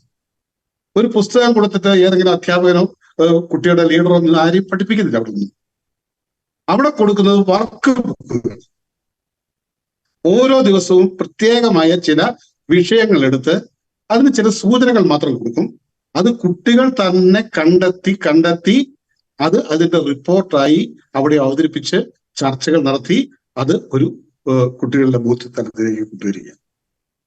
ഈ കാഞ്ഞിരപ്പള്ളി രൂപതയിൽ ഈ വർഷം ഗർഭഛിദ്രത്തെക്കുറിച്ച്, സ്വർഗ വിവാഹത്തെക്കുറിച്ച്, ദയാവധത്തെക്കുറിച്ച്, ഗ്ലോബൽ വാർമിങ്ങിനെ കുറിച്ച്, പരിസ്ഥിതി സംരക്ഷണത്തിന്റെ ആവശ്യകതയെക്കുറിച്ചൊക്കെ ഇത്തരം ഡിബേറ്റുകൾ നടന്നു. അവിടെയൊക്കെ കുട്ടികള് യൂട്യൂബിൽ പോയി വീഡിയോകൾ സെർച്ച് ചെയ്തും മറ്റു രീതിയിലുമൊക്കെ അറിവുകൾ കണ്ടെത്തി നല്ല രീതിയിൽ പത്രമാധ്യമങ്ങൾ കട്ട് ചെയ്ത് കൊണ്ടുവന്ന് അതിലെ പ്രധാനപ്പെട്ട വാർത്തകൾ ചേർത്തുകൊണ്ട് ചില പുസ്തകങ്ങൾ റെഫർ ചെയ്തുകൊണ്ടൊക്കെ നല്ല രീതിയിൽ കുട്ടികൾ തന്നെ ചർച്ച ചെയ്തു. അതൊന്നും വിവാദമായിട്ടില്ല. ഇടുക്കി രൂപത ഈ വർഷത്തെ ഈ പ്രോഗ്രാമിൽ അവരെടുത്ത ഒരു വിഷയമാണ് പ്രണയം. പ്രണയം ഒരു മോശമായ ഒരു കാര്യമല്ല. പക്ഷെ പ്രണയത്തെ തെറ്റായി ദുരുപയോഗം ചെയ്തത് കൊണ്ട് ഒത്തിരി പേരുടെ ജീവനും ജീവിതവും നഷ്ടപ്പെടുന്ന ഒരു സാഹചര്യമുണ്ടെന്നുള്ള തിരിച്ചറിവുള്ളത് കൊണ്ട് അതിലെ അപകടങ്ങൾ കുട്ടികൾക്ക് ബോധ്യപ്പെടണം. അതിന് കുട്ടികൾക്ക് ഈ സിനിമ കാണുക എന്ന ഒരൊറ്റ പദ്ധതി മാത്രമല്ലായിരുന്നു. ആ പുസ്തകം നോക്കി അറിയാം. വ്യത്യസ്തമായ തലങ്ങളിൽ ജിൻസച്ചൻ പറഞ്ഞതുപോലെ ഈ പ്രണയിക്കുക എന്ന് പറഞ്ഞാൽ പ്രണയത്തില് ആണും പെണ്ണും ചേർന്ന് ഒരു കണ്ടുമുട്ടലും ഒരു പ്രണയവും തുടർന്നൊരു ജീവിതവുമാണല്ലോ. അത് വ്യത്യസ്ത മതവിഭാഗങ്ങളിൽപ്പെട്ടവരാകാം, ഒരേ മതവിഭാഗങ്ങളിൽപ്പെട്ടവരാകാം, മതമില്ലാത്തവരാകാം. അവർ ഒരുമിച്ച് ജീവിക്കുക എന്നൊരു ലക്ഷ്യമാണല്ലോ. ആ ലക്ഷ്യമല്ലാതെ തുടക്കത്തിൽ ആ ലക്ഷ്യമാണെന്ന് പെൺകുട്ടിയെ തെറ്റിദ്ധരിപ്പിക്കുകയും പിന്നീട് ആ ലക്ഷ്യത്തിൽ നിന്നും മാറി മറ്റ് ആവശ്യങ്ങൾക്ക് ഈ പെൺകുട്ടികളെ ദുരുപയോഗം ചെയ്യുന്നു. അത് ഈ തീവ്രവാദ പ്രവർത്തനങ്ങൾക്ക് സിറിയയിൽ പോയത് മാത്രമല്ല, ലൈംഗിക ആവശ്യങ്ങൾക്ക് ദുരുപയോഗം ചെയ്യുന്നുണ്ട്. മയക്കുമരുന്ന് കടത്തിന് ഇങ്ങനെ പ്രണയത്തിൽ പെടുത്തിയ കുട്ടികളെ ദുരുപയോഗം ചെയ്യുന്നുണ്ട്. അങ്ങനെ വിവിധ തലങ്ങളിലേക്ക് ഈ പ്രണയത്തെ ദുരുപയോഗം ചെയ്യുന്നുണ്ട്. അതിലെ ഒരു ഭാഗമാണ് തീവ്രവാദ പ്രവർത്തനങ്ങളിലേക്ക് കുട്ടികളെ കൊണ്ടുപോകും, ദേശവിരുദ്ധ പ്രവർത്തനങ്ങളിലേക്ക് കുട്ടികളെ കൊണ്ടുപോകും, നമ്മുടെ രാജ്യത്ത് നിന്നും കുട്ടികളെ കടത്തിക്കൊണ്ടുപോകുന്നു. ഇത് കത്തോലിക്ക സഭയുടെ ആരോപണമല്ല, ഏതെങ്കിലും സംഘടനകളുടെ ആരോപണമല്ല. It's a reality. ഇപ്പൊ ഇലക്ഷൻ വന്നതുകൊണ്ട് രാഷ്ട്രീയക്കാരൊക്കെ ഇത് നിഷേധിക്കുന്നത് വിളുക. ഇവിടുത്തെ രാഷ്ട്രീയ നേതൃത്വങ്ങൾ, ഭരണ നേതൃത്വങ്ങൾ തന്നെ അംഗീകരിച്ചവ ആണ് ഈ വസ്തുത. എനിക്ക് മുമ്പ് സംസാരിച്ച ഒരു പുരോഹിതനും കലാംപ്രഭു സാറും പറഞ്ഞല്ലോ, VS അച്യുതാനന്ദൻ എന്ന് പറയുന്ന കമ്മ്യൂണിസ്റ്റ് നേതാവ്, യോഗി ആദിത്യനാഥ് എന്ന് പറയുന്ന ഒരു രാഷ്ട്രത്തിന്റെ ഒരു ഭരണാധികാരി, എന്തിനേറെ കേരളത്തിലെ പോലീസിന്റെ തലപ്പത്തിരുന്ന ജസ്ന കേസ് അന്വേഷിച്ച DYSP ആയിരുന്ന ഉദ്യോഗസ്ഥൻ KG സൈമൺ സാർ, റിട്ടയർമെന്റിന് ശേഷം കേരളത്തിലെ DGP ആയിരുന്ന ലോക്നാഥ് ബെഹ്റ, ഇവരൊക്കെ അംഗീകരിച്ച ഒരു വസ്തുതയാണിത്. ആ വസ്തുതയെ അതിൻ്റെതായ അളവിലോ പെരുപ്പിച്ചോ ആയിക്കോട്ടെ ഒരു സിനിമയായി പുറത്തു കൊണ്ടു. നമ്മളിപ്പോ ഈ തെരഞ്ഞെടുപ്പ് കാലമല്ലേ, തെരുവ് നാടകങ്ങൾക്ക്. എന്താ തെരുവ് നാടകത്തിന്റെ ഉദ്ദേശം? ഒരാശയത്തെ കലാപരമായി സമൂഹത്തെ അറിയിക്കുക, പ്രസംഗങ്ങളെക്കാളും എല്ലാം അധികമായി ജനഹൃദയങ്ങളിലേക്ക് കലാരൂപം കയറും എന്ന് പറഞ്ഞതുപോലെ ഈ ഒരു വലിയ അപകടത്തെ സമൂഹത്തെ ബോധ്യപ്പെടുത്തുവാൻ ഒരു സിനിമ ഒരു മാധ്യമമായി ഒരു വിഭാഗം ഉപയോഗിച്ചു. ആ സിനിമയെ നമ്മൾ എന്തിനു എതിർക്കണം? ആ സിനിമയിൽ വസ്തുതകളില്ലെങ്കിൽ അത് ചോദ്യം ചെയ്യപ്പെടും, ഒരു സംശയമില്ല. പക്ഷെ അതിലെ വസ്തുതകളെ നമ്മൾ എന്തിനു ഭയപ്പെടണം? അപ്പോൾ അത്തരം ഒരു സിനിമ ഈ പ്രണയം എന്ന വിഷയം എടുത്ത് ചർച്ച ചെയ്യുന്ന കുട്ടികൾ കണ്ട് അതിലെ നിരൂപണങ്ങൾ ഇത് കണ്ടിട്ട് മാത്രമല്ല കേട്ടോ, ഈ സിനിമ കണ്ടിട്ട് മാത്രമല്ല ഈ പ്രണയം എന്ന കാര്യം ഇവിടെ ചർച്ച ചെയ്യുന്നത്. ആനുകാലികമായി ഉണ്ടായ മറ്റു സംഭവങ്ങൾ, പത്രങ്ങളിൽ വന്നിരിക്കുന്ന വാർത്തകൾ ഒക്കെയും ബേസ് ചെയ്തിട്ട് കുട്ടികള് ഈ പ്രണയ കെണിയുണ്ട് എന്ന വസ്തുത അംഗീകരിക്കുന്നുണ്ടോ ഇല്ലയോ? ഇല്ല എന്ന് കുട്ടികൾക്ക് കണ്ടെത്താം, ഉണ്ടെന്ന് കുട്ടികൾക്ക് കണ്ടെത്താം. അതൊക്കെ കുട്ടികളുടെ സ്വാതന്ത്ര്യം. അതിന് അവർ ഈ സിനിമ കാണാനായിട്ടൊരു പ്രേരണ ഇടുക്കി രൂപതയുടെ അധികാരികൾ കൊടുത്തു എങ്കിൽ ഇന്നത്തെ കാലഘട്ടത്തിൽ ഈ വിഷയം ഏറ്റവും നന്നായി കൈകാര്യം ചെയ്ത സിനിമ എന്ന നിലയിലാണ് ഈ സിനിമ ചൂണ്ടിക്കാട്ടിയത്. അത് ചൂണ്ടിക്കാട്ടി കുട്ടികൾ കണ്ടു, നിരൂപണങ്ങൾ വന്നു. അതിനുശേഷം ദിവസം എത്ര കഴിഞ്ഞു ജോർജ് സാറേ? 4 ദിവസം കഴിഞ്ഞില്ലേ? എന്നിട്ടാണ് വിവാദമാക്കുന്നത്. മനസ്സിലാക്കിയേ, ഈ തെരഞ്ഞെടുപ്പ് പ്രഖ്യാപിച്ചതിന് ശേഷമാണോ വിശ്വാസോത്സവവും സുവിശേഷോത്സവവും ഉത്ഥാനോത്സവവും പ്രഖ്യാപിക്കപ്പെട്ടതും നടപ്പിലായത്. ഇത് എത്ര വർഷങ്ങളായി ഉയിർപ്പ് തിരുനാളിന്റെ പിറ്റേ ദിവസം മുഴുവൻ ഈ രൂപതകളിൽ സീറോ മലബാർ സഭയിൽ നടക്കുന്ന ഒരു വിശ്വാസ പരിശീലന പദ്ധതിയാണ്.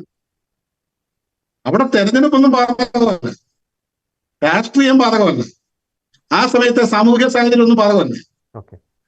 ഇത് കൃത്യമായി ഉയിർപ്പ് തിരുനാളിന്റെ പിറ്റേ ദിവസം മുതൽ 5 or 7 ദിവസങ്ങളിലായി വിവിധ രൂപതകൾ വിവിധ പേരിൽ നടത്തപ്പെടുന്ന മതബോധന പരിശീലന പദ്ധതിയാണ്. ഓക്കെ.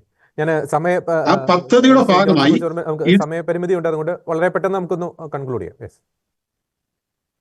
അതെ അതെ അതെ, ഞാൻ വളരെ പെട്ടെന്ന് ചുരുക്കാം. അതുകൊണ്ട് ഇടുക്കി രൂപത വളരെ വ്യക്തമായ ലക്ഷ്യത്തോടെ ഒരു അവയർനെസ്സിന് വേണ്ടി, കുട്ടികളുടെ ഒരു ജാഗ്രതയ്ക്ക് വേണ്ടി, സമൂഹത്തിൽ നിലനിൽക്കുന്ന ഒരു പ്രവണത കുട്ടികൾ ബോധ്യപ്പെടുത്തുന്നതിന് വേണ്ടി ഒരു ചിത്രം ചൂണ്ടിക്കാണിച്ചു. അത് കുട്ടികൾ കണ്ടു എന്നതിനപ്പുറം അത് വിവാദമാക്കുന്നവർ അവരാണ്. ഇടുക്കി രൂപതയോ വിശ്വാസ പരിശീലന പദ്ധതിയല്ല, ഇത് വിവാദമാക്കുന്നവരാണ് സമൂഹത്തിൽ ഭിന്നിപ്പുണ്ടാക്കുവാനും അതിൽ നിന്ന് വോട്ട് ലക്ഷ്യത്തോടുകൂടി ജനങ്ങളെ തമ്മിലടിപ്പിക്കാനും ശ്രമിക്കുന്നത് എന്ന അപകടം നാം തിരിച്ചറിയുന്നു. വളരെ അതാണ് എനിക്ക് പറയാം. വളരെ വ്യക്തമാണ്. ഒരിക്കൽ കൂടി ഈ ചർച്ച അവസാനിപ്പിക്കുന്നതിന് മുമ്പ് ഇടുക്കി രൂപതയ്ക്ക് ഒരിക്കൽ കൂടി എല്ലാ ഐക്യദാർഢ്യവും അഭിനന്ദനവും അറിയിക്കുകയാണ്. ഒപ്പം തന്നെ കേരള സ്റ്റോറി അല്ല കേരളത്തിന് അപമാനം. കേരള സ്റ്റോറി മുന്നോട്ട് വയ്ക്കുന്ന ആ ഒരു സാമൂഹ്യ തിന്മ അത് കണ്ട് ഭയപ്പെടുന്നവർ, അല്ലെങ്കിൽ അത് കാണുമ്പോൾ പൊള്ളുന്നവരാണ് യഥാർത്ഥത്തിൽ കേരള സമൂഹത്തിന് അപമാനമെന്ന് പച്ചയ്ക്ക് തന്നെ പറഞ്ഞുകൊണ്ട് ഈ ഒരു ചർച്ച അവസാനിപ്പിക്കുകയാണ്. ഈ ചർച്ചയിൽ വളരെ സജീവമായി പങ്കെടുത്ത ഫാദർ ജിൻസ് കാരക്കാട്ട്, ഒപ്പം തന്നെ ഫാദർ ആന്റണി വടക്കേക്കര VC, ഒപ്പം father Scott Sleeba Pulimoodan, doctor Chacko Kalamarambil, advocate Justin Pallivathukkal, ഒപ്പം തന്നെ ശ്രീ ജോൺസൺ കൊച്ചുപറമ്പൻ, 6 പേർക്കും നന്ദി.